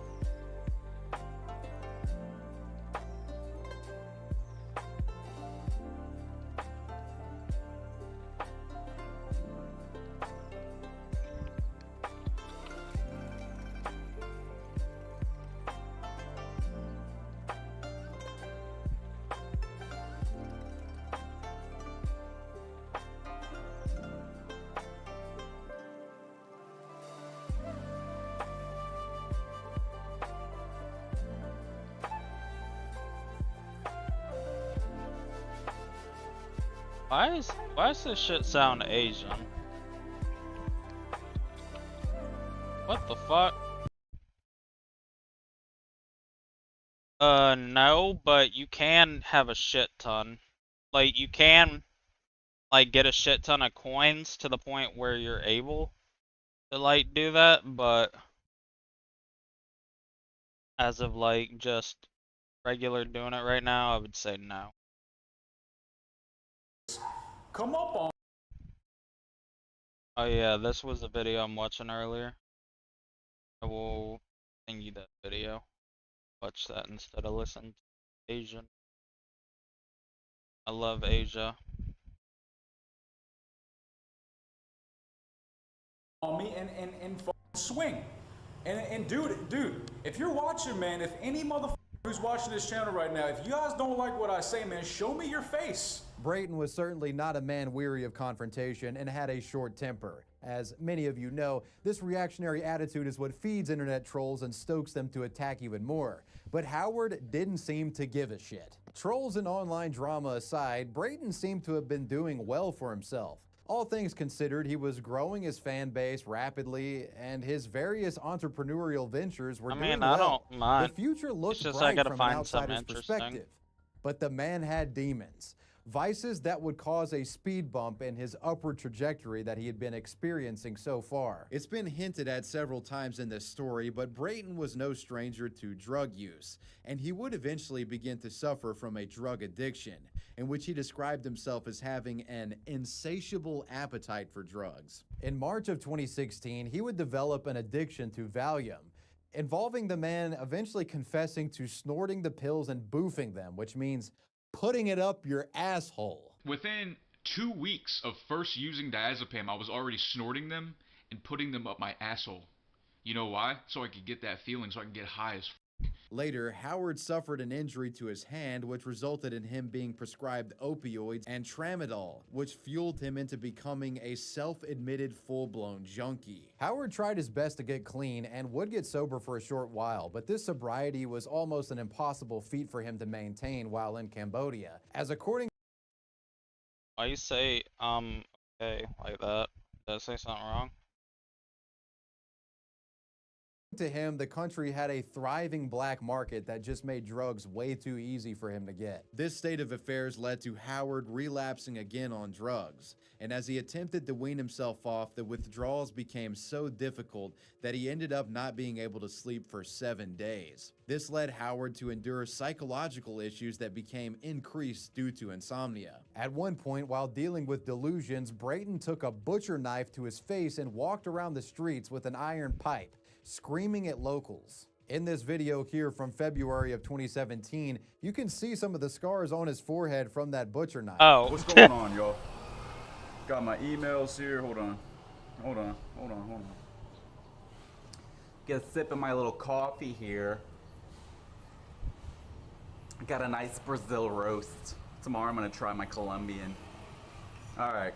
The YouTuber's entire life was being turned upside down by this addiction. His workout routine was shattered. He stopped caring about his successful business ventures, and he was quickly running out of money. While suffering from addiction withdrawals, he would approach the American embassy where he would have a full-on mental breakdown, after which the embassy would offer him a ticket back to the States. in order to get him help and possibly turn things around for him. This would be an offer that Brayton accepted, and Howard's multi-year stay in Cambodia would finally come to a close. The man traveling back to his home country in the hopes of getting clean and turning the page on this dark chapter of his life. In August of 2018, now in America, Howard would publish a video to his channel discussing the circumstances surrounding him leaving Cambodia. He seemed to have gotten clean and was optimistic about his future. It took about a week or two for my mother to decide whether or not we should come back to the States, because I really wanted to stay in Cambodia. I really wanted to stay in Cambodia.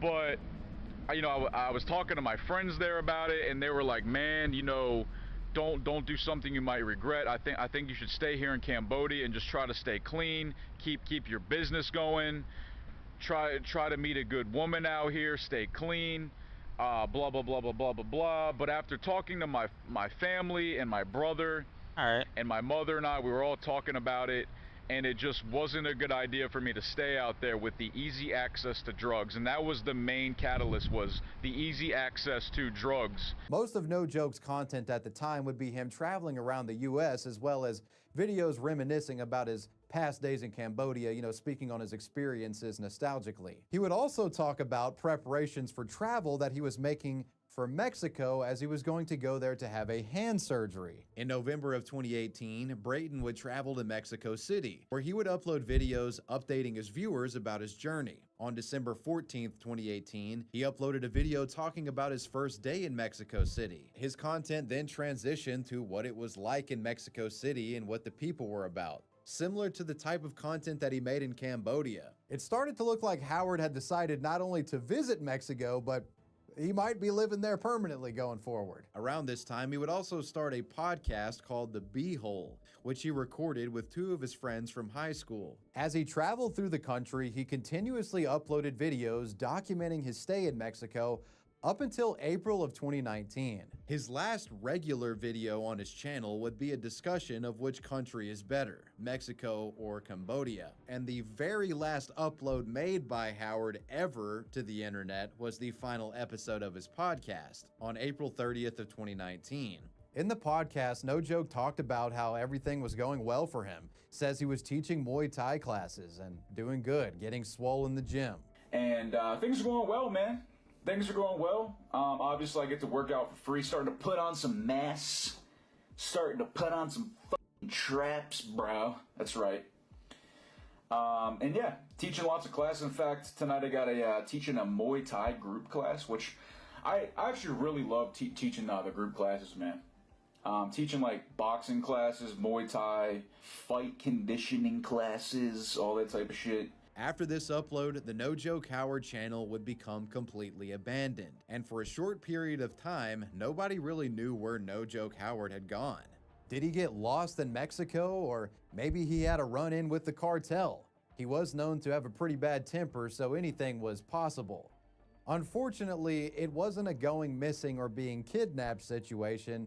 It was something even more tragic and sad. Later, it would be reported that the reason behind his disappearance online was that he had passed away. Forums reported on his death in May of 2019, less than a month after his final upload, and Brayton's mother would post an update on Howard's community tab to his channel, writing this: "On Sunday, May 5th of 2019, my son Brayton Howard, aka No Joke Howard, passed in Mexico City, Mexico, in his apartment that he shared with his girlfriend. We received a call that he could not be reached since Sunday morning. I had spoken video call with him that prior Thursday, and he was in great spirits and happy. Other family members had spoken with him late Saturday night. It was very unusual that he was unreachable by family, and some of us spoke with him on a daily basis. As the day progressed, still no answered. The girlfriend was working at her business in the US at the time. She called family and the maintenance people at the building to knock on the door. No answer, but a strong odor of gas was coming out of the unit. Because he and his girlfriend had changed the locks, no one else had a key. Monday had arrived and the law said no entry unless by police. At this point, we were in a state of panic because we thought he had died from a possible gas inhalation or suicide. The gas odor was his decomposing body. The emergency unit knew the smell.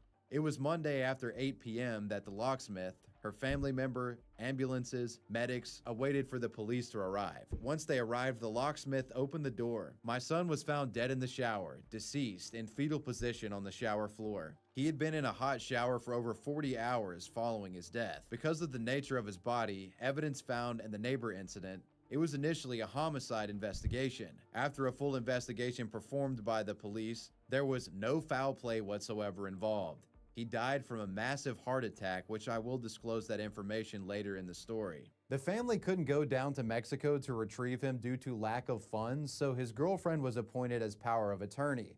She then had him cremated and personally brought the ashes back to the family as investigators in Mexico tried to determine the cause of death. Howard's mother continues. As weeks turned into months, we still had no concrete evidence or toxicology reports, death certificates, etc. until about 2 weeks ago. Now it is official. He passed from acute myocardial infarction in a subject with organic heart disease. Up until this, we thought possible foul play, suicide, or accidental overdose, not actually knowing until we received the reports in Spanish. Luckily, we could get this translated. The pictures from the scene were in sealed envelopes. I wanted to have these for closure, but will not look. In addition, no drugs or alcohol found in the system, only an antidepressant to our surprise. In months prior to his death, he had complained of feeling fatigued and was doing everything to maintain a healthy lifestyle through diet and exercise. He had complained of not being able to urinate. Saw a urologist after his hand surgery, and he gave him meds to help with that. They wanted to do testing with the tube inserted into his urethra, saying, "No thanks, I'm good." That was the last thing he Googled at 8:26 a.m. Sunday, May 5th, 2019, was that he could not pee, which may explain him getting into the shower to help that. He did, however, smoke cigarettes and cigars occasionally. The mother also discussed how she contemplated removing his channel so the family could move on. As his mother, I love that he had a channel on YouTube because it enabled him to do something that made him feel better to share his life with you. I will forever be thankful of the time spent in Phnom Penh, Cambodia with him. Some loved him and some did not, but you followed him. Thank you. He was my son. His family and friends loved him. He died happy and was in love. He loved his job at the UFC gym in Mexico City, Mexico. The family would go on to post more updates, showing pictures from their son's memorial celebration held during his birthday. Many pour into the replies of the aforementioned community posts to express their sorrows for the passing of this YouTuber, who they enjoyed watching. I was a big fan of Howard. I didn't know him personally, but I've always been curious how he passed. I'm sorry for your loss. I started watching his videos while he was in Cambodia, but I know he passed in Mexico. So sorry for your loss. There aren't many people that aren't afraid to speak the truth about their life like he did. I would have really enjoyed meeting him in person. He piqued my interest in teaching English in Cambodia and made me realize life is short and you have to make the most of it while you're still here. Thank you very much, No Joke Howard, for your inspiration. I went back to Cambodia for the first time in 6 years. I felt inspired that if you can learn the Cambodian language, so can I. It's not an easy one to study and learn, but it was worth it when I arrived. I'm very grateful. Rest in peace, brother. A man that kept it real, gave advice to others, and never once lived by the rules to pursue his dreams. We're all thankful for you if you can see this, bud. No Joke Howard would continue to be remembered as an adventurous man with a blunt personality, who always said what was on his mind. Still to this day, people use his Cambodia videos as a reference in moving to the country. His work documenting life there was invaluable. More importantly though, Brayton's uncensored nature and brutal honesty helped folks from around the world feel better about themselves. Brayton reminded fans that they weren't alone in their struggles, and even a guy like him had problems and demons that needed exorcising. A YouTube legend in my view. That was the story of No Joke Howard. Hey guys, and welcome to Let's Play The Sims 3. I'm really excited, like so excited. Gaming content creators are known for their frequent upload rates, especially back in the day when Let's Play videos were some of the most popular videos on the entire platform. There was a vast amount of communities within the genre due to so many games to choose from. One of the more popular games on the platform would be the video game series you're all familiar with, The Sims. And one of the most frequented channels that delved into this particular game was a YouTuber that went by the name The Queen. On her channel, she would constantly upload videos revolving around the Sims series and would gain a large audience. Unfortunately though, within a short time frame, her uploads would cease due to a rare medical mishap. This is the story of The Queen. Born in Rockford, Illinois on December 29th of 1987, Venetia Peoples had an affinity for gaming, especially anything revolving around The Sims. And while attending university to become an elementary school teacher, Venetia decided to create 2 YouTube channels to share her gameplay with the world. On April 5th of 2011, when Venetia was 24 years old, she created her first YouTube channel, Queen. And her second channel, The Queen, was created a few months later on October 5th of 2011. The names for the channels were inspired by a prior Let's Play series that she did that would get taken down for copyright reasons. It involved Sims Medieval. She wanted the name Queen, just one word, so she went with Queen with the X stylized. Yeah. Queen's early content on her original channel would really get going on May 31st of 2011, when she began a Sims 3 Let's Play series, continuously uploading to this channel for around a year, where she would average close to 100,000 views per video. Hey guys, and welcome to Let's Play Part 1.1. As you can see, I'm going to Twinbrook to create this because the Sims 3 Generations expansion pack did not include a new city, which is a big bummer. This is my 7th time recording these parts. The last time it was almost perfect until I actually played the video. Like I listened to the video.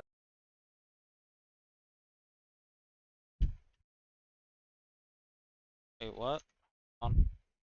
Look.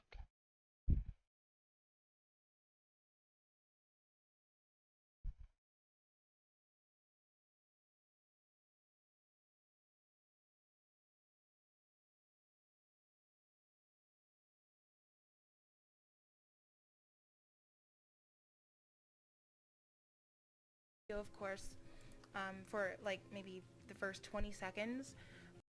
You can see I'm going to Twinbrook to create this because the Sims 3 Generations expansion pack did not include a new city, which is a big bummer. This is my 7th time recording these parts. The last time it was almost perfect until I actually played the video. Like I listened to the video, of course, for like maybe the first 20 seconds. And then I got to the middle of it. I don't know what made me listen to the whole thing, but I got to the middle of it, and see, I'm out of it. I got to the middle of it, and the music totally overpowered my voice. So let me go ahead and turn that down right now. On this channel, Queen would cultivate a dedicated audience who went to bat for her, watching each video and staving off any trolls that may show up in the comment sections. Many of Queen's fans were drawn to the channel due to the fact that in that point in time, she was one of the only female content creators within the Sims community, as most of the folks that made Sims videos were dudes. On January 7th of 2020, Fellas, let me tell you this right now, as a man that knows and experienced it.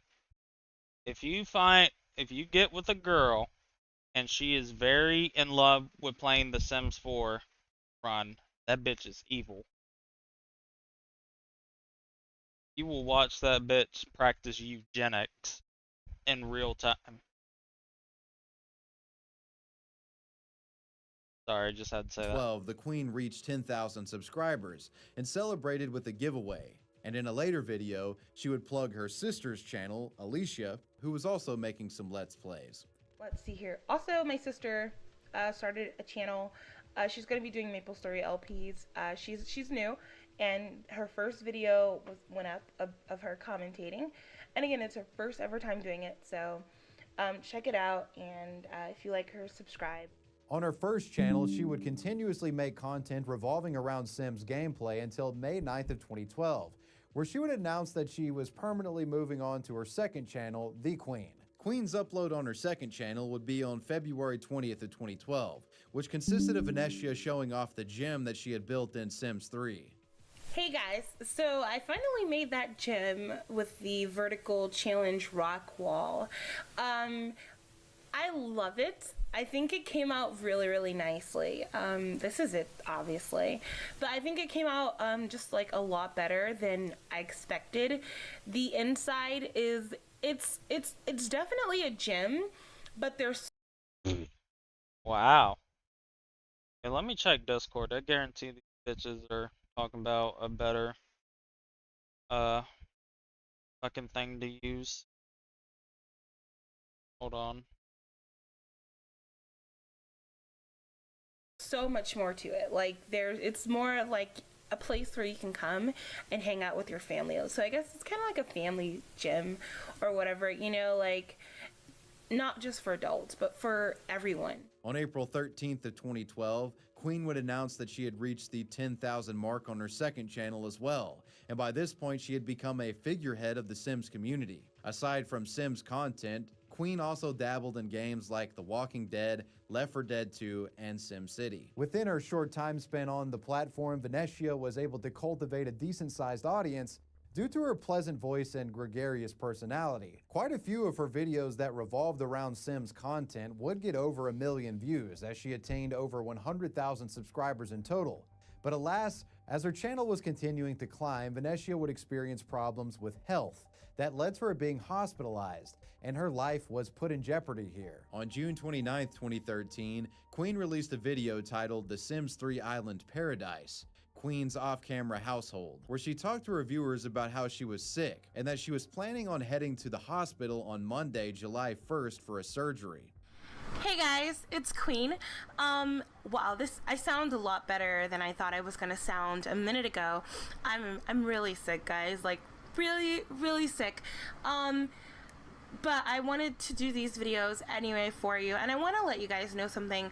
On Monday, this coming Monday, July 1st, I'll be going into surgery just to get better and whatnot. However, this surgery was reportedly done due to fluid being present in her lungs, and unfortunately, Venetia would never recover.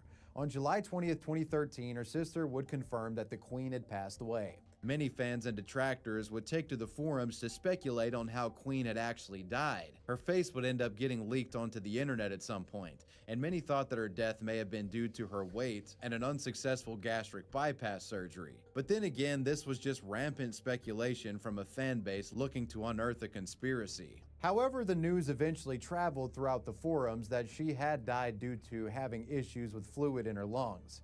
Reportedly, she had been sick for months and had been hospitalized a couple of times. It has been confirmed that Queen passed away yesterday afternoon due to complications from surgery. She had been ill for quite some time with lung problems and had been hospitalized.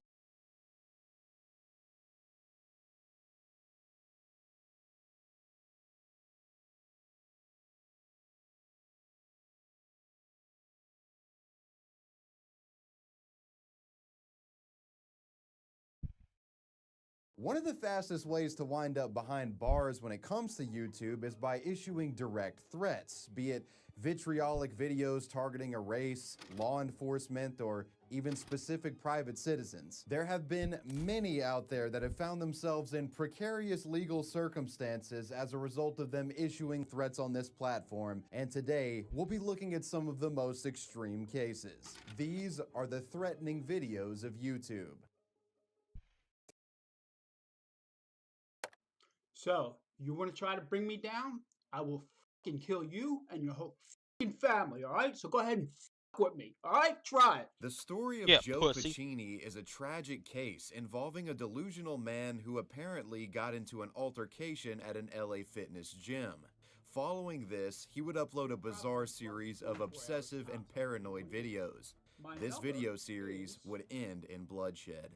Before we get into Joe, I want to give a little context on the person who Joe was obsessed with. 44-year-old female pop singer, Sarah Bareilles. Sarah is most notable for her 2013 hit, Brave. For whatever reason, Sarah Bareilles in particular would become the fixation of 52-year-old Joe Pacini. Enter 52-year-old Joe from Clifton Heights, Pennsylvania. In his later adult years, Joe would develop an obsession with the singer-songwriter, to the point where he'd vocalize this in a delusional series of videos uploaded to YouTube. In a video published December 29th of 2014, Joe would refer to Sarah as his twin flame and soulmate. I am Sarah Beth Bareilles', what we call twin flame soulmate. Yeah, that's twinning them. But with the gang, she part of the gang. That means that twin flame soulmate means that God creates a soul, one soul, and separates it into one male and one female. I am the male version of Sarah Beth Bareilles, and Sarah Beth Bareilles is the female virgin. I happen to love Sarah with all my heart, all my soul. This by itself On my side. is kind of odd, but what he would say next is certainly a cause for concern, as Joe would go on to claim that the CIA and FBI had been hunting him down with the goal of murdering him. And, you know, this video was like a plea for Sarah's attention because he felt that Sarah Bareilles was the only person that could get him out of this situation for whatever reason. I'm now finally coming out on the end of December, and the reason why I'm doing this today is because the CIA and FBI has stepped up their efforts to kill me. Joe would go on to explain that he was at one point facing 2 life sentences in prison, stating that 10 years ago he was locked up under false pretenses. All of what the satanic people say out there about me is false. I've been locked up under false pretenses, both in prison.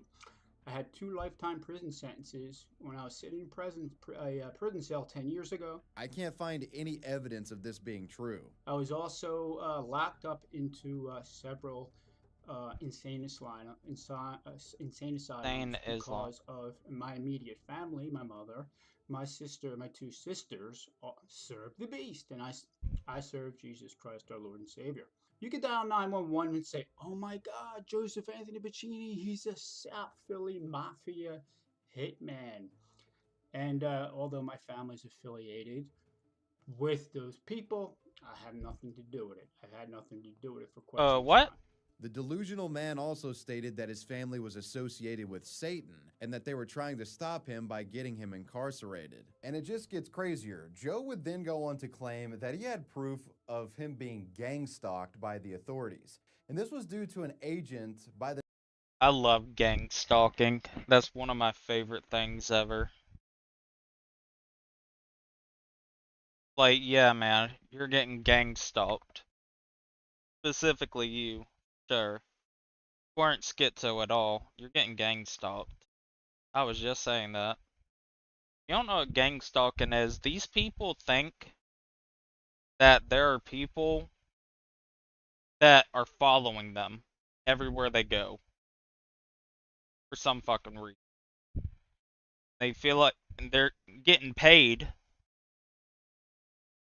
Like, they'll literally record people just passing by them driving. And they'll be like, see? Look at him. He keeps following me. And it's just like a guy just trying to go somewhere else. Like, that's it. Funny as fuck. The name of Matt Huffnall, getting in contact with him, as apparently somebody had filed a report against Joe, and Matt Huffnall was the agent who reached out to question him. Like I explained earlier, there was some sort of situation that happened at the LA Fitness gym that Joe went to, and I would imagine that this, call is resulting because of whatever he did there. Joe was convinced that his twin flame Sarah needed to step up and tell the authorities that these charges were false, and if he was convicted, he was going to wind up dead or in prison. He says this many times in the video. I'm purely innocent. All these charges against me are 100% false, but no one believes me. And this is where Sarah Beth Bareilles comes in, because if she has to step up to tell the world that these charges are false. Joe would then play a recording of Matt's voicemail, in which the agent was asking to get in touch with Joe due to a report that was made at a local LA Fitness gym. Hello, my name is Matt Huffnall. I'm a detective with Haverford Township PD. I'm trying to reach Joe Pacini concerning an incident report that was made at the LA Fitness here in Havertown. Joe, could you give me a call at your earliest convenience? The message left by the detective seems rather innocuous and doesn't really fit the threatening description that, Joe had conveyed previously. Him saying that this was a targeted takedown against him. Whatever the case, this message convinced Joe that the authorities wanted him dead or in prison, and Joe was definitely not going back to prison if he ever went to prison in the first place. Clearly, these guys want me dead or in prison, and there's no way in hell I'm going back to prison. No f***ing way. So, to the police, to the FBI, to the CIA agents, I'm not taking a fall for my family anymore, okay? This time, the Sicilian code is now busted. I'm opening my mouth right here, right now, at 5:37 p.m. on Monday, December 29th, 2014. This is my coming out party. Okay? So, you want to try to bring me down? I will fucking kill you and your whole family, alright? So go ahead and with me, alright? Try it.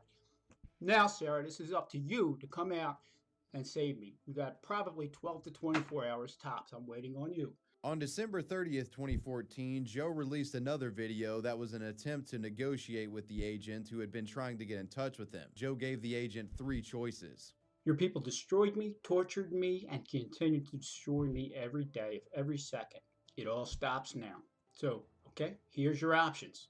Think about these options carefully. Number 1, a win-win scenario in where you back off 100%, not 99.99%, but 100%, and compensate me materially for my losses over the past 15 years. The 2 other options are the lose-lose scenario in which you try to arrest me, okay? Now, consequently, there will be serious and irreversible catastrophic consequences that no one wants. That will be your fault completely, okay? There is no way that I'm going to allow anyone to take my freedom away again, okay? Believe it. It's a fact. So, I will immediately take out whomever attempts this on the spot. That means you'll have to kill me on the spot. This is the absolute worst of all options, okay? This is the absolute worst of all options. There will be a lot of bloodshed, a lot of eyewitnesses, and I'll probably go down in the gym. Now, number 3, you win, I lose. Just kill me. That's the easiest option. Have your people kill me. That's it. Put a gun in my head. Look me in the eye if you could find one man amongst your people, and just pull the trigger and murder me like the pigs that you are, okay? In a third video from December 30th of 2014, Joe would make a phone call to Detective Matt Huffnall. This call went to the detective's voicemail. The man would then leave a message in which he highly advised the agent to watch his 2 previous YouTube videos before confronting him. And Joe would say he planned on going to the gym.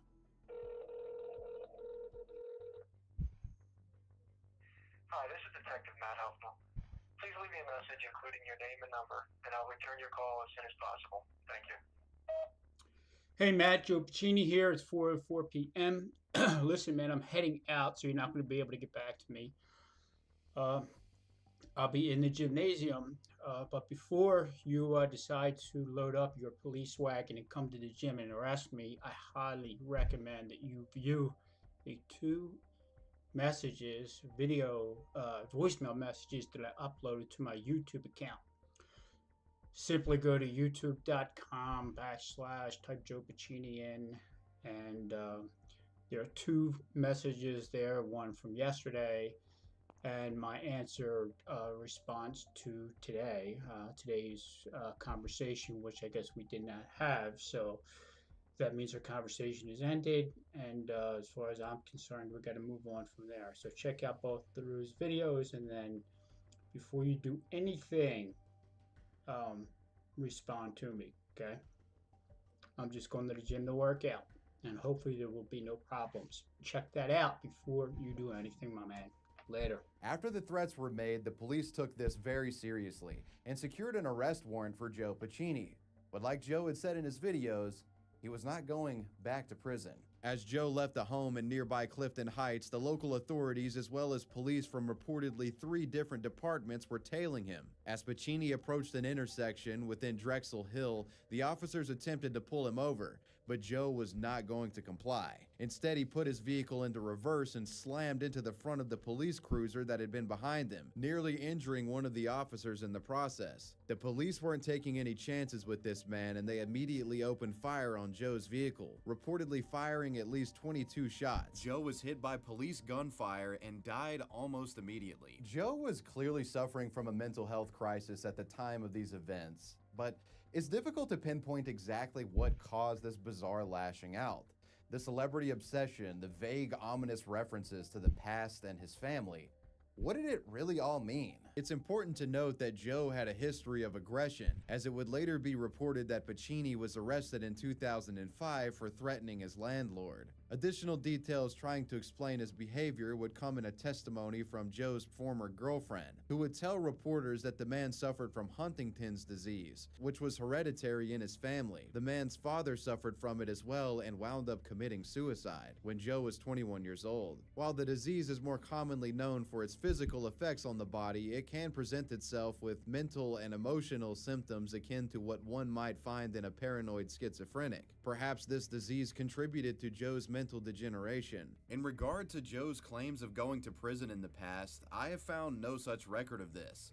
However, Joe did have prior arrests. One in 2005 for making terroristic threats, and another in 2009 for disorderly conduct. The first case was dismissed and the other was dropped after appeal. So he might have spent short periods of time in jail, but no clear evidence exists of a prison sentence. To speculate generally on Joe's case, I think this is what happened. Joe likely did get in some sort of verbal or physical altercation at the LA Fitness gym, as the detective suggested. Given his history of aggression and being arrested for stuff like this, it's not too unlikely. Secondly, it's clear that Joe suffered from some sort of mental disorder. And in his state of delusion, I simply think that the detectives coming after him for this and trying to investigate what happened at the LA Fitness, he thought they were trying to kill him or that he was being gang stalked, when the actual reality of what happened was that he was simply being investigated for a minor potential crime. But again, this is all speculation on my behalf. In the wake of Joe's death and the connection of the man having a YouTube channel, many have flocked to the channel to watch the videos in an effort to get some insight as to what may have caused the tragic outburst that led to his death. Some would take to the internet to criticize the Upper Darby police force for what they saw as their aggressive behavior towards Joe and, I guess not handling him with kid gloves.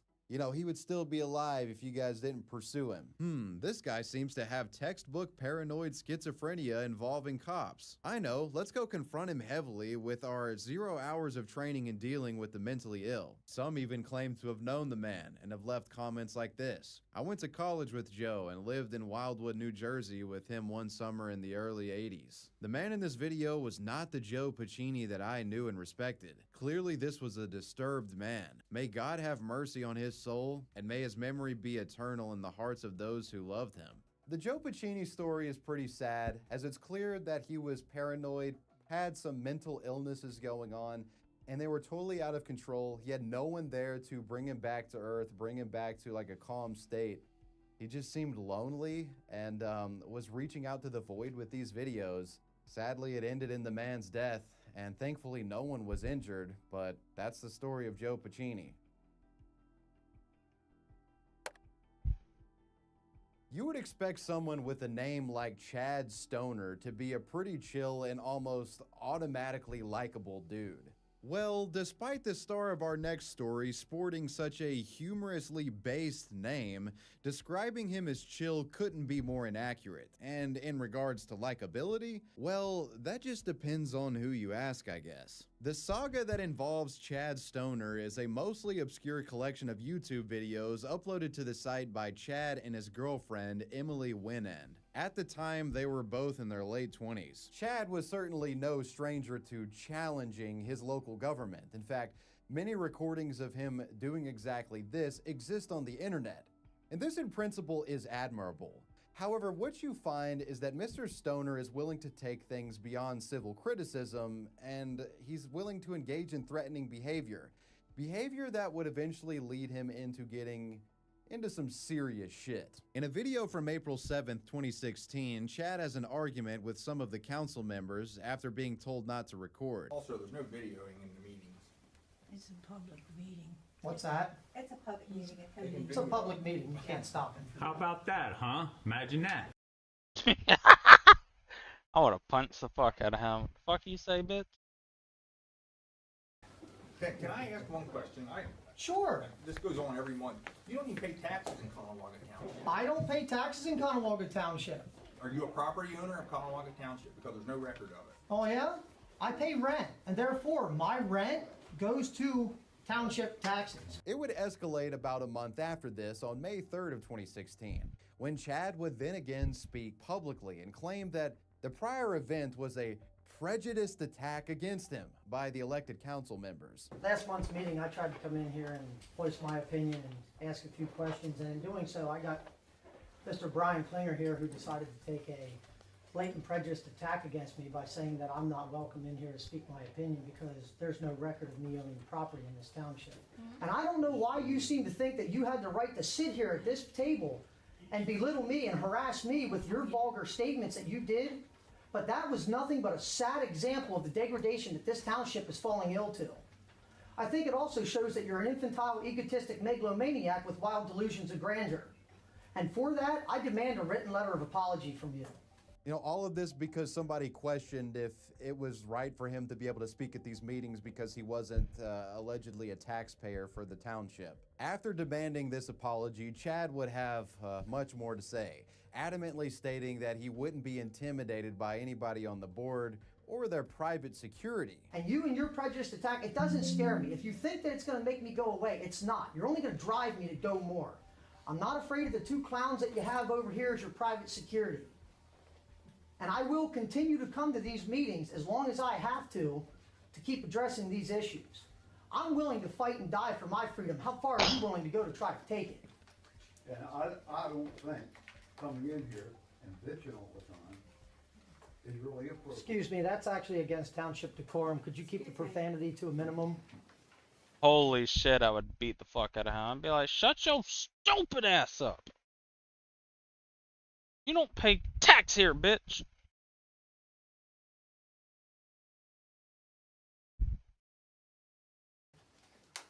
I apologize. Thank you. Citizen Stoner seemed to be a stickler for the rules, and like the gadfly that he was, he would use those rules against anyone in a position of power for his own advantages. During this meeting, more information would be provided. Another stoner would speak up and threaten to turn things into a civil matter due to a burn ordinance which prohibited fires after dark, making it illegal to grill at night. Right now, the board is currently telling citizens that they cannot cook on a grill after dark by the burn ordinance. So I want a new burn ordinance by next meeting. Later during the summer, on August 3rd of 2016, Stoner would be recorded in his most infuriated state yet. And what might have caused this state? Well, was it the board members' politics or the burn ordinance?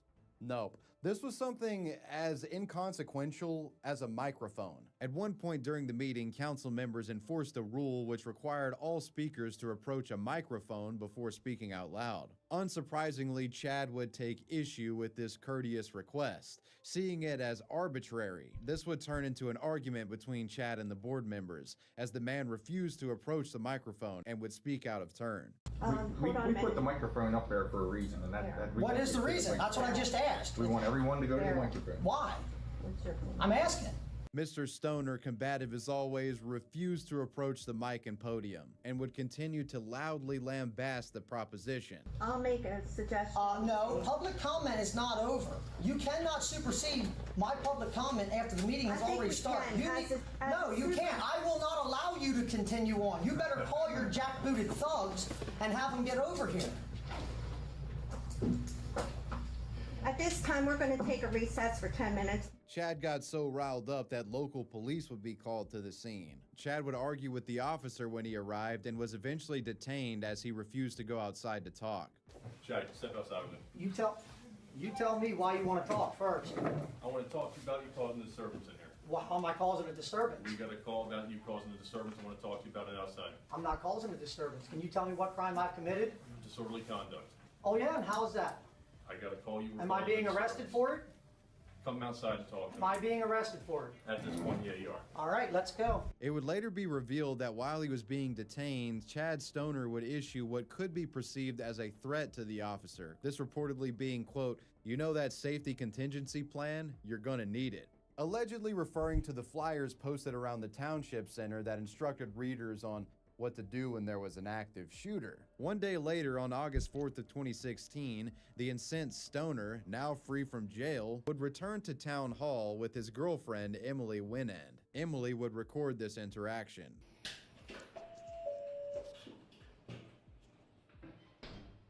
And a nice view of your butt. Oh, yeah? Like, why? He did not look how I thought he would.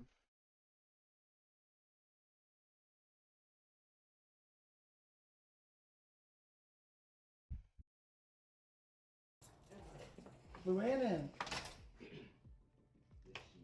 I need to speak to her.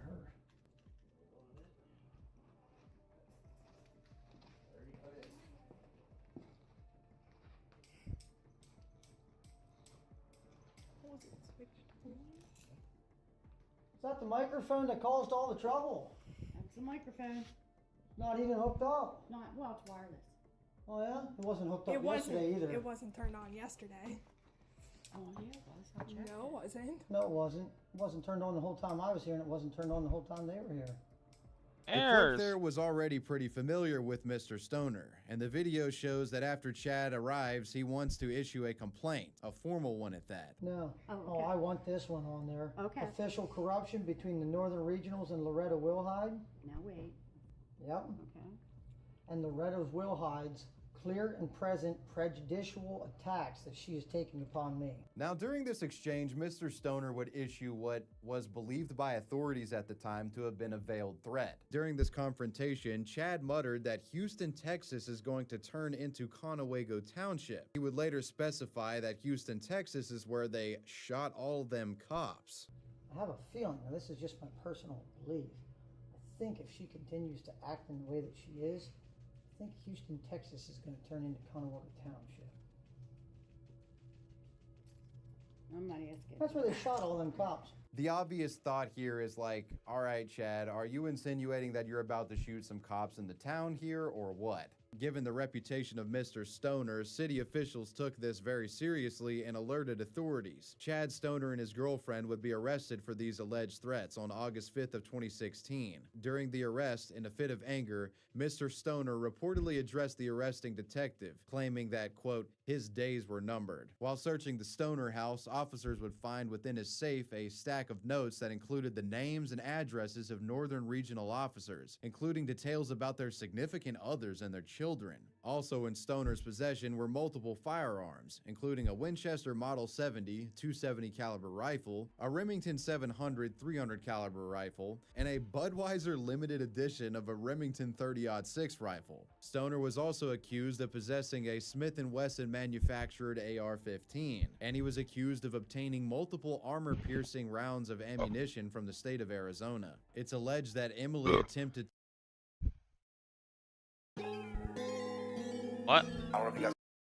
Rifle, a Remington 700 .300 caliber rifle, and a Budweiser limited edition of a Remington 30-06 rifle. Stoner was also accused of possessing a Smith & Wesson manufactured AR-15, and he was accused of obtaining multiple armor-piercing rounds of ammunition from the state of Arizona. It's alleged that Emily attempted to hide an AR-15 rifle from FBI agents while they were searching the premises. And all those guns are totally legal, by the way, but what I haven't mentioned is the fact that Chad Stoner is actually a felon. Woo! Which means he can't possess firearms. The video where Chad confronts the town hall clerk would be uploaded on August 10th of 2016, which made things worse as the threat would be publicized for everyone to see. It's curious as to why they would upload this. Maybe the two thought that it would allow some sort of transparency on their side and give full context, and maybe the public would side with them.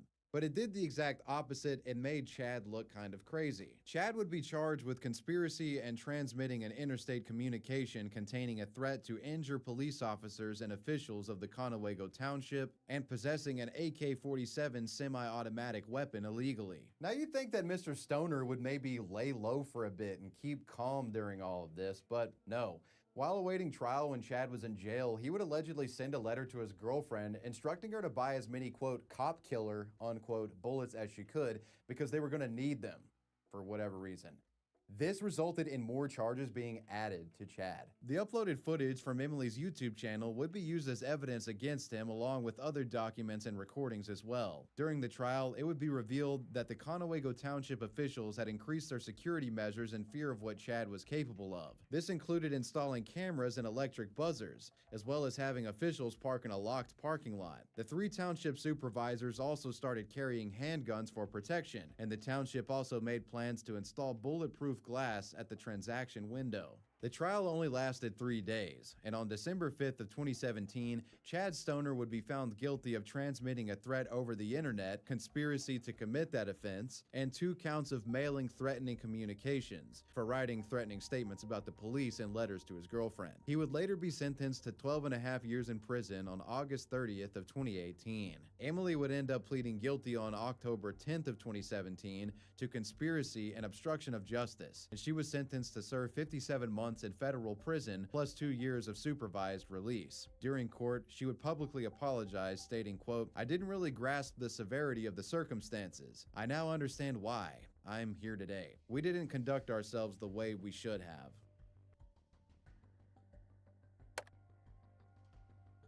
The average person out there believes that you can pretty much just say whatever you want on the internet without any sort of recourse. However, much like how screaming fire in a crowded building isn't protected by free speech, issuing alarming statements online can also land you in a world of trouble. Take Latasha Ned, for example, a woman who had no idea that what she was saying in a YouTube video could lead her being put into handcuffs. In September of 2015, Latasha Ned, a Black Lives Matter activist who went by the name I Empress Segment and Third Eye Empress Segment, was seen in a video uploaded to YouTube that appeared to be a call to action of sorts against white people. In the video, she declared that it was, quote, "open season on crackers." It's open season on the cracker.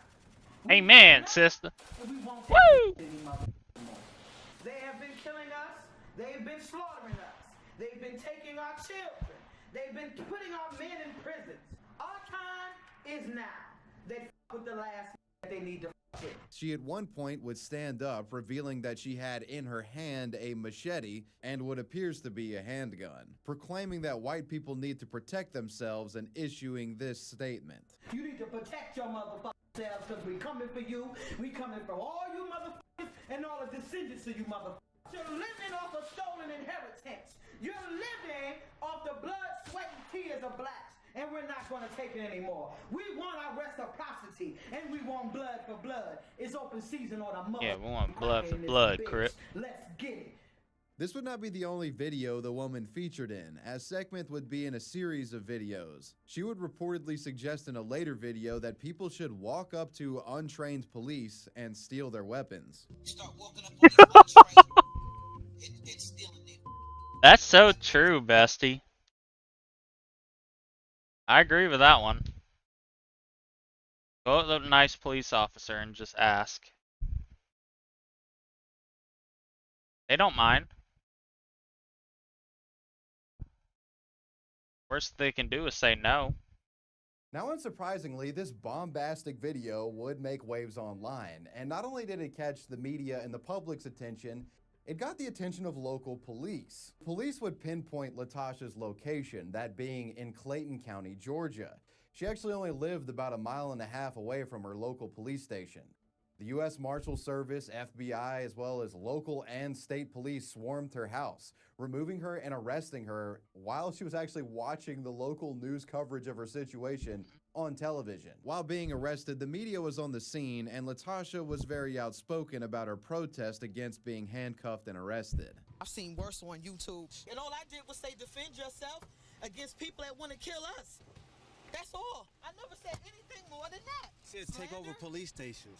Come on, that on a YouTube channel? During her arrest, Latasha claimed that she was totally harmless, and she never said that she was going to kill police officers, which was technically true, but nonetheless, she was charged with making terroristic threats and transmitting those threats through social media. In a hearing on September 25th of 2015, a judge would reveal to Latasha that on top of her prior charges, she was also bizarrely enough being charged with battery and cruelty to children. A recording of the judge delivering these allegations exists, and Latasha's body language telegraphs quite a bit of confusion and disbelief to these charges, to say the least.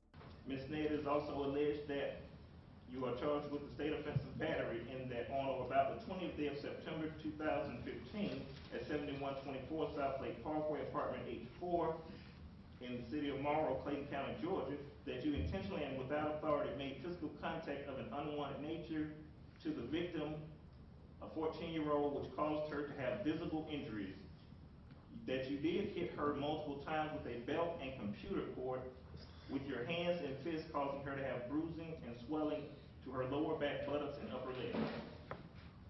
According to a publication called the Atlanta Journal-Constitution, it would later be specified by police that she was accused of beating a friend's child. Tabling those allegations for the moment, let's refocus on the situation regarding her alleged threats. Apparently, while in jail, Latasha would send a message by phone which she referred to as, quote, behind enemy lines. This was reportedly uploaded onto her YouTube and Instagram accounts while she was still behind bars. In this message, she continued to say that people needed to rise up and defend themselves.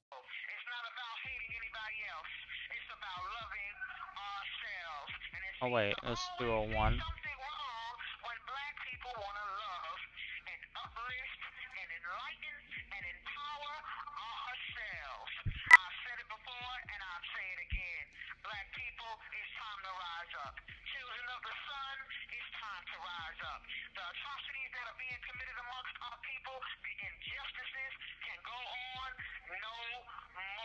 Later, while in court, Judge Wanda Dallas would lambaste Latasha, lecturing the activist, telling her that all of this was doing nothing positive and she was only creating a divide with her messages. You show 2 police officers and say it's open season on killing cracker cops. Does that fix the problems that we have in this country? Or does it add to the problems that we have in this country? This case would be moved to a superior court. However, around this time, Latasha would get a break as she was granted a bond of $70,000 in October of 2015.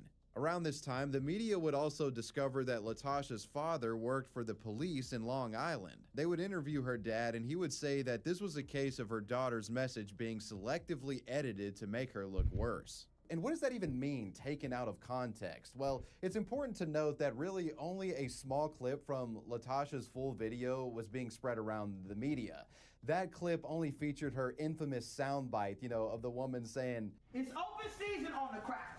While the rest of the video isn't necessarily much better, seeing it in full allows one to take her threats with a bit of grain of salt, if you will. In the beginning portion of her video, her speech is more artistic in nature. Like, there's one part where she's literally rapping in a poetic style. So the idea here is maybe this was actually protected speech because it was like artistic expression. Enough is enough with this pussyfooting around with the mother cave beast. They've been coming for our throats. They've been coming for our lives. They're killing our women, saying that they committed suicide. They're killing our unarmed men for no reason at all, for petty crimes or nothing at all. For traffic stops, your tail light out and you getting killed. That's because there's a green light on you when you're melanated. In a public statement, Latasha would later say that she at no point wanted to hurt or kill any police officers. And like her father did, she claimed that the message of her video was being taken out of context. I maintain that I have the right to defend myself from these hate-filled rants from this group and their supporters. At no point did I ever want to kill or hurt law enforcement officers, and the unedited version of these videos will prove that fact. More regarding this context would be revealed later, as apparently before Latasha had made the controversial video, she was in a Google Hangout chat and was being bombarded by racist trolls who had allegedly hacked into her chat room. It's said by Latasha that these trolls were making threats towards her life along with other just racist remarks. It's said that one troll even allegedly drove to her house and took photos of the property outside. Now, this made Latasha Ned angry, so her story goes that in protest of her harassment from the alleged racist, she took to a video to rant about what had happened while, also aggressively going off about the systematic oppression of her own people. According to Latasha, the War on Crackers video was all the result of a petty internet beef, and it was directed at trolls. She said it wasn't a call to action for, people to go to war with whites. Can you see how people thought that was a threat? Taken out of context, yes. I can see how that might sound that way. What context makes it sound better? I don't think that the context that I was being threatened, and that video specifically was being towards the people that were threatening me. So there's nothing that I could say to make it sound any better than that. When being threatened, when being called stereotypical names, racial slurs, and I responded. I don't hate white people, if that's what you're asking me, Megan. I don't hate white people. I hate injustice. Gerald Griggs, the attorney representing Latasha, does a much better job explaining the situation than she does. In this interview, he provides additional details regarding the creation of the video that helped paint Latasha's actions in a more charitable light. Well, here's what you have to understand, Megan. You have to take the video in context. You have to understand the threats that were made before the video. When she was having a Google Hangout chat and individuals infiltrated and hacked in and called her everything but a child of God. And in Georgia law, you have the very right to defend yourself, and that's exactly what she was doing. So we're not talking about this out of context. If someone hacks into your show and calls you everything under the sun, threatens to come to your house and then comes to your house, you would respond the same way, and that's exactly what my client did. That's what free speech allows her to do, and at that point she was defending herself. And here's where we beg to differ, Megan. If someone comes to your house and claims to be the police, if someone hacks into your Google account and shows you a picture of your house telling you, I'm coming for you, you lim-effing N-word, multiple times, calling you all kinds of racial epithets, monkey, and all those things are That's on the tape that the court has. That's on the tape that the court has. Yes, you see the individual, you see him laughing, you see him talking about her, you see all these things. Now, curiously, when more information regarding the details of what led up to Latasha's viral clip came up, less media buzz would surround the story, and it was talked about less. And before you knew it, nobody was even, discussing updates regarding this once hot button issue. So what happened? Well, I think we can all agree that Latasha's video was cringe as fuck, whatever the context, but I think this may have been a bit of a witch hunt. And I'm fairly certain that the case and charges against Ned were dropped. She has no record of being convicted in court databases, and in the YouTube comments of her interview with Megyn Kelly, one curious user would ask, quote, I wish I could find out what the result in the verdict was in this case. And an account that appears to be her attorney, Gerald Griggs, replies by saying, quote, all charges dismissed. Okay. The members of rap group 508 Productions and YouTube channel 508 Mastermind would find themselves facing similar charges to Randy Ross. These charges came after they made a series of rap songs and music videos attacking their local police in Massachusetts. However, unlike Mr. Ross, this ragtag group of wannabe gangsters would find their work not protected by free speech laws. 508 Productions was a rap group from New Bedford, Massachusetts, 508 being the area code for that city. The 508 Mastermind channel was created on September 17th of 2009. It's hard to really tell who is who, but the leader of 508 goes by Mastermind. I believe this individual is 28-year-old Jason Foley. 24-year-old Matthew Ruffino also raps on songs produced by this channel, and the duo is accompanied by many unnamed group members as well. Mastermind refers to himself as Jason in the track, if you're wondering where I came up with a theory of him being named Jason. Start with me, I'll just fuck up your face, man. No, not to fuck with Jason. The rap music created by this motley crew of Caucasian MCs was absolute shit. But it's in that so bad that it's kind of good sort of way, if you know what I'm saying. Their first upload would come on the day of the channel's creation, September 17th of 2009. That video would take the form of Mastermind's Love Getting High. This roughshod video showcases the Pennsylvanian poet rapping over a beat that could be best described as something straight off of the old school RuneScape soundtrack.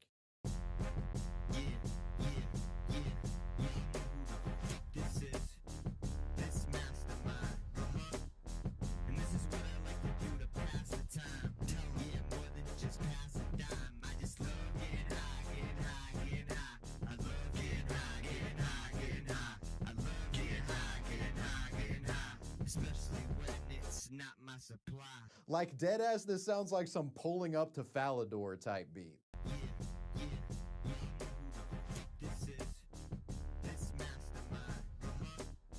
I mean, it kind of bumps though, like in a really based and scuffed way. Mastermind's marijuana masterpiece would be followed up with subsequent uploads showcasing the rhymer's prowess and penchant for all things illegal and criminal. Days later, the channel would upload Crime Fiend Freestyle. This video, which appears to have been recorded using the built-in webcam of a ThinkPad laptop, would feature Mastermind freestyling over different beats, while a masked associate slinks around in the background attempting to look menacing. In their freestyles, Mastermind would rap about stealing, selling drugs, and getting money. Yo, niggas know what the fuck we be talking. Whoa, You did you want say that money word? Oh, man. quick. So give us the money, bitch. If you don't give us that money shit and you come up with that funny shit, you get hit with a dozen clips. We thuggin', bitch. On November 7th of 2009, the group would upload a music video, albeit poorly made, for their song We Grew Up At. In this video, the group would speak about growing up in the 508 and how tough it could be at times. We all grew up in the 508, where you gotta hold on to everything you make. You gotta watch out for all the jakes and snakes, cause everyone's out just to scrape your plate. In the music video, they show the members holding firearms and pointing them at the camera, all while poorly spliced in images of violence transition onto screen. They would continue to release music periodically, including one diss song about CDs, and a message to Mastermind's haters. In one song, he even momentarily forgets what race he is. Do something, some real shit in the fucking game. You go against me, better spit some flame.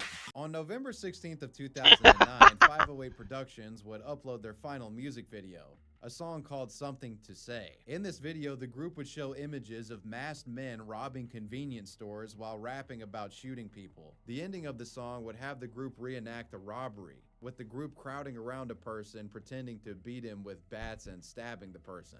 Although this is the last video on their channel today, what you gotta know is that there actually used to be an additional video.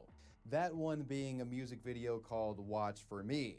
And the reason that it's gone is the reason why we're talking about these numbskulls to begin with. In the now deleted music video Watch For Me, Michael Ruffino would rap about his frustration with police, as he had 2 prior encounters with them that led to an arrest and him being put on probation in 2004 for marijuana possession. The rapper makes threats and mentions his probation officer by name in the song. Ruffino would also go as far as to rap about a police trooper that pulled him over back in 2006 for driving with a suspended license. Again, Ruffino would recite the trooper's full name while showing a picture of a police cruiser, followed by the sound of a gunshot. While that's going on, Foley, who's alleged of editing the video and uploading it to YouTube and MySpace, is also seen throughout the recording rapping the lyrics, "Watch for me, cops gonna see." It wouldn't take long before the local police would find these threats against them, and less than 24 hours after the music video was made, both Ruffino and Foley were arrested. And this occurred on November 21st of 2009.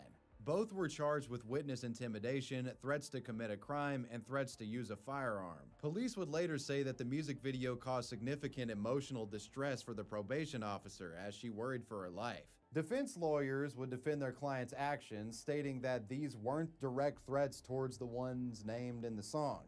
And like the Randy Ross case, they would argue that the lyrics within the rap single was protected by freedom of speech. Quote, "We have a couple of young, misguided, not very bright men posting a rap video on YouTube. The content of the video is misguided, offensive, but it's not criminal. However, the district attorney called bullshit. Quote, "That, plain and simple, is a threat. That is not freedom of speech, that is a crime." Foley's mother would tell the Boston Globe that her son was no threat to anyone, and that Jason had hoped the music video would lead to a career opportunity in the entertainment business. He thought he was going to make it big one day. They didn't think anything was wrong with what they did. The court would decide that there was enough probable cause to hold what is called a dangerousness hearing, which is an arraignment that would decide if a defendant can be held without bail. Basically, this hearing can prove that, hey, these guys are dangerous and could cause harm if they are free. District Court ruled that the two would be held without bail. However, a superior court would overrule Foley's ruling due to him not having any prior criminal misgivings. He was given bail. I would like to mention here, court records show that the guns used in the music videos,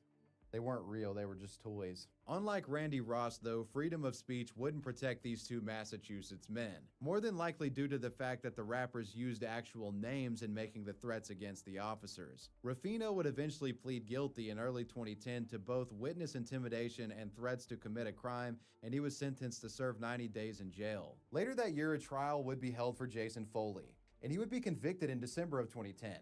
He was found guilty of both witness intimidation and making threats to commit a crime. The music video for the song Watch For Me would be taken off of their YouTube channel, and it has since been scrubbed from the internet. Foley would be sentenced to a year in jail and would be placed on 2 years supervised probation, during which he would not be allowed to use a computer or access the internet. Interestingly enough, even though it wasn't Foley who made the direct threats in the music, he would get more time, which was probably due to him being the one who edited and uploaded the videos. Plus, it was his channel. The 508 Productions 508 Mastermind channel sits abandoned and hasn't been touched for over 14 years. So if you're making threats on the internet, be it YouTube or any social media platforms, if you're showing your face, it's pretty likely that the feds are gonna find you. However, there's some out there that think you can get away with this stuff by posting anonymously. And I hate to break it to you, that's not the case, and even something like a YouTube comment can lead to you being visited by police. Take, for example, the case of 35-year-old David Swanson from Orem, Utah, who took to the comments of a few YouTube videos to lay out a variety of threats that the authorities would take very seriously, especially given that it was against the employees of YouTube. In an H3H3 podcast highlight video from September 5th of 2018 titled Logan Paul and KSI Copyright Takedown, David Swanson would appear in the comments, writing, quote, "The only thing that comes after the death of YouTube is a funeral for all the executives that were rightfully murdered." On December 6th of 2018, in a video reportedly titled, "What Happens If You Tell Google to Kill Itself?" David would make his presence known in the comments here as well, writing, quote, "Google, Amazon, Facebook, Twitter, all very happy to kill themselves by falling for leftist ideology, religion. Their only hope of not getting their executive team slaughtered by gun is to clean up their act and start following the spirit of the US Constitution." Swanson would continue making threats. On April 30th of 2019, he would show up in the comments section of a PewDiePie video titled "Ending the Subscribe to PewDiePie Meme." There he would write 2 comments. It's actually because the goons at YouTube think their ideology has won another victory. They see Pewds as someone that is moving further away from their religion they believe in, leftism, and bringing millions with him. I'm not saying YouTube employees need to die, but I know they are at least as evil as any of the worst groups in history because their hearts are evil and they happen to be wielding the weapon of power of speech. They won't last much longer. Hey YouTube, you just lost your parent company $70 billion. See, I kept saying you guys were gonna get what you deserve soon. Get woke, go broke. And when I visit your campus in 2 weeks, I'll be able to shoot any employees exiting from the convenience of my car because the First Amendment allows me a right to do so. As you can see, David seemed to have quite the contempt for the internet video platform as well as other social media companies, to the point where he even threatened to show up to the YouTube headquarters. And with YouTube being on high alert ever since that shooting that occurred there in 2018, This threat was something that couldn't be ignored. May 14th of 2019, police had been made aware of David Swanson's comments, and on May 15th, they would show up at his house and interview him, where David would admit to writing the comments. During this interview, David claimed that when he said that he was going to shoot any employee exiting the building, he meant with a camera, not with a gun. Police would also ask David if he was familiar with the prior shooting at YouTube, you know, the one caused by Nassim Ogdam. David would admit to being familiar with the incident. Now, David could probably make a pretty good argument here about how his comment was just a big joke and it was a dumb mistake. But there was another issue, as David would admit to the authorities that 2 weeks after writing the comment in April, he had driven to the Bay Area of California with a firearm. The Bay Area, if you're not familiar with it, is located near the YouTube headquarters in San Bruno, California. So at one point he was very close to the YouTube campus with a loaded weapon. Definitely not a good look, and police now had probable cause to make an arrest. Swanson would then be arrested in Utah County and was charged with a second-degree felony for making terroristic threats. He would later be released on a bail of $100,000 on May 19th of 2019. YouTube would comment, quote, "Our number one priority is to protect the safety and welfare of everyone that works at YouTube. Our security team is aware of this threat and is working closely with law enforcement to monitor the situation." This man was facing some pretty serious time, especially regarding that second-degree felony charge. But tides would turn in his favor when in the courtroom. On October 1st of 2020, David Swanson would plead not guilty to the second-degree felony. And on December 16th of 2020, the case would be dismissed without prejudice. As dismissed without prejudice does mean that the charges could be filed once again if the prosecutor determines that they have more evidence. So, you never know, we might be seeing Mr. Swanson in the courtroom again. So it appears that Mr. Swanson had pretty much gotten away with making those comments directed at YouTube. We'll likely never know what Swanson planned to do in the Bay Area with that gun, but for now he's a free man, and yeah. However, I will say this, I bet he won't be partaking in any vitriolic threats underneath YouTube videos anymore, and if he does, then he's just really, really fucking dumb. An interesting topic of conversation when it comes to public threats is how they're handled when the threat is made from a creative perspective, you know, artistic. For example, a rap song. There's a lot of threats that are made within the rap genre, but how far can you really go? What about when the material of the song is centered around a controversial topic like mass shootings or school shootings? On February 19th, 2018, a 23-year-old Randy Ross of Greece, New York would upload a music video for his song School Shooter. The title of the song implies that the lyrics Kinda freaky. How do I want to pet you? are surrounding a bit of a taboo topic, let's just say. The song would start out with a bang as Randy would rap the lyrics. N-words still be in school thinking they can sneak this. I'll show up at your lunch here, N-word, eat this. Niggas still be in school thinking they can sneak this. I'll show up at your lunch here, nigga, eat this. The chorus of the song goes, I lay him down like a school shooter. I lay him down like a school shooter. I lay him down like a school shooter. I lay him down like a school shooter.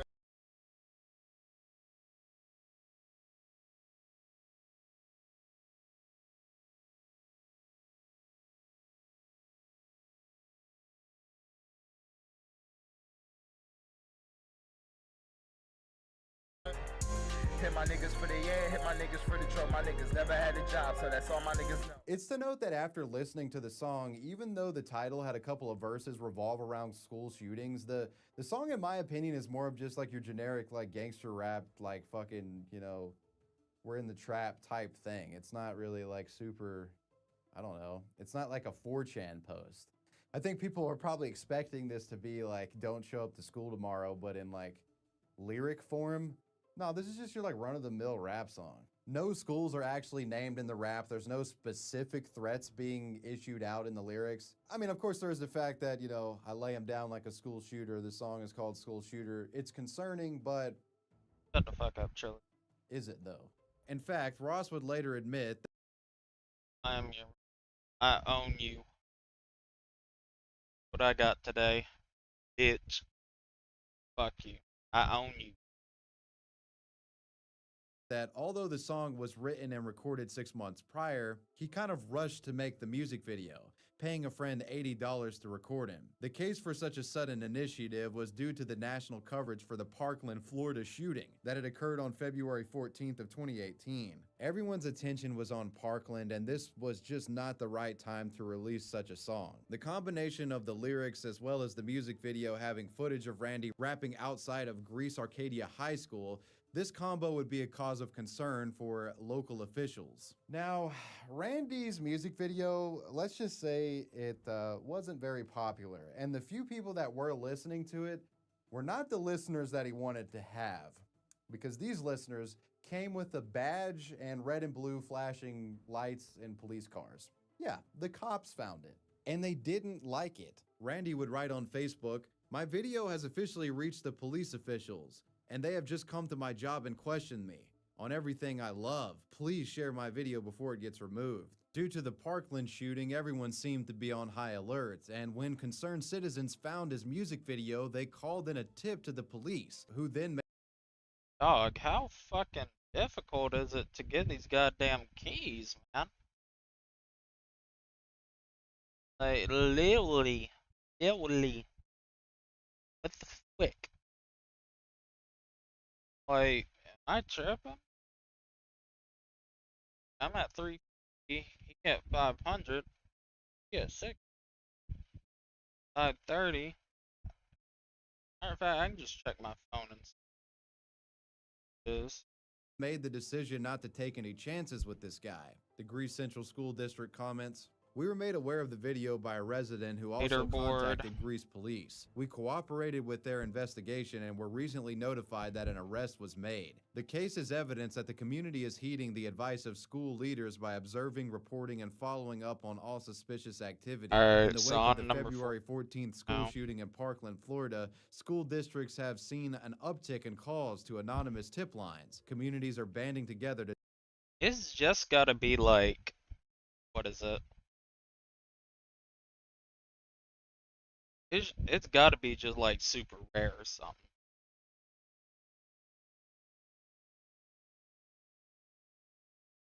Cause I really couldn't tell you what the fuck. Matter of fact, has anybody even got one of these other books? Check real quick. Enchants. One on here?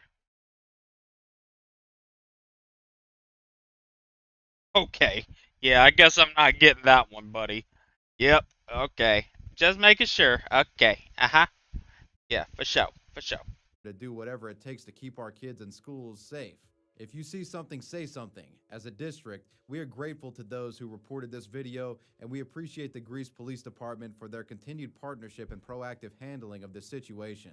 After visiting Randy's place of employment, the authorities would make the decision on February 26th of 2018 to have Ross arrested and charged with making a terroristic threat, which is a Class D felony. The Greece police said, quote, "Ross's arrest is in connection with a YouTube video that he can be seen in saying and making terroristic threats on various school properties in the Greece School District. We take any threat seriously, especially as it relates to schools and school safety." While no school was mentioned specifically, the person in the video, Randy Ross, was seen at various properties. Then the lyrics within the song and the content of that video, it was alarming to us. There would be some debate from both sides, as the chief of police felt like this song was grounds for an arrest and took it as a threat. And the defense attorney for Randy Ross would simply argue that this was all artistic expression and was protected under the First Amendment of the United States Constitution. He's a rapper. He did this with artistic value in mind, and that his speech is protected by the U.S. Constitution. Randy would be held in jail on a $50,000 bond. Mr. Ross, who had run-ins with the law prior to this, once when he was a teenager, and the other just a year before for disorderly conduct, was perplexed about this entire situation. While in jail, Randy would tell the media that when officers had visited him at his place of employment, he expected to be questioned, but didn't think that he would get arrested. He would also go into more detail about how a song was never meant to be taken as a threat, or he was never trying to issue a threat, I should say. Ross would claim that the lyrics of his song School Shooter were all just within the framework of his rap persona, and it was him making generalized statements about, you know, if you step to him, he's gonna take you down. Randy would even break down his chorus in the song, lay him down like a school shooter, by saying this: It's a simile, you know, a comparison using the word like or as. When asked what it meant to lay something down like a school shooter, Randy would answer, anything. You can lay down anything. I'm laying down my music. Randy's attorney was incredibly confident in this case. He felt that the police just had a knee-jerk reaction and Randy was getting the book thrown at him. He was in fact so confident that he had Randy Ross testify in front of a grand jury himself, which is typically not a good move. Randy would later luck out, as on March 9th of 2018, a grand jury would refuse to indict Mr. Ross on the felony charge of threatening to shoot up a school in his music video, and the rapper was free to go. After the ruling, the chief of police would state, quote, "While we are disappointed and disagree with that decision, we also respect the legal process that led to that result. We You sound mad. Oh, to make the arrest you mad. Aha. From jail, Randy would say, quote, "I don't even want to drop any more music because I'm scared. I'm scared I'm gonna say something wrong." Randy would also apologize, stating, quote, "I want to say I'm sorry for whoever took it the wrong way and yeah, I'm sorry, y'all felt pussies. Unsafe. I just want to say I'm sorry for whoever I impacted in a negative way." He was free of legal consequences, but sadly, he lost his job as a result of this arrest. The silver lining to all of this, though, is that the controversy allowed Randy's music video to be seen by more people. It now sits at 54,000 views. Although at first hesitant, Randy Ross would continue to make music, taking advantage of his newfound fame in a music video from June of 2018 for his song Guantanamo Bay, which used news clips from his public arrest in the media. The verse begins with this: "Fuck a beat, I just beat a terrorist case." As of May of 2023, Randy Ross is still making music.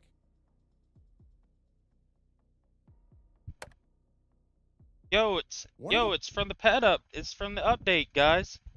It's the hacker, whatever. Fucking shit.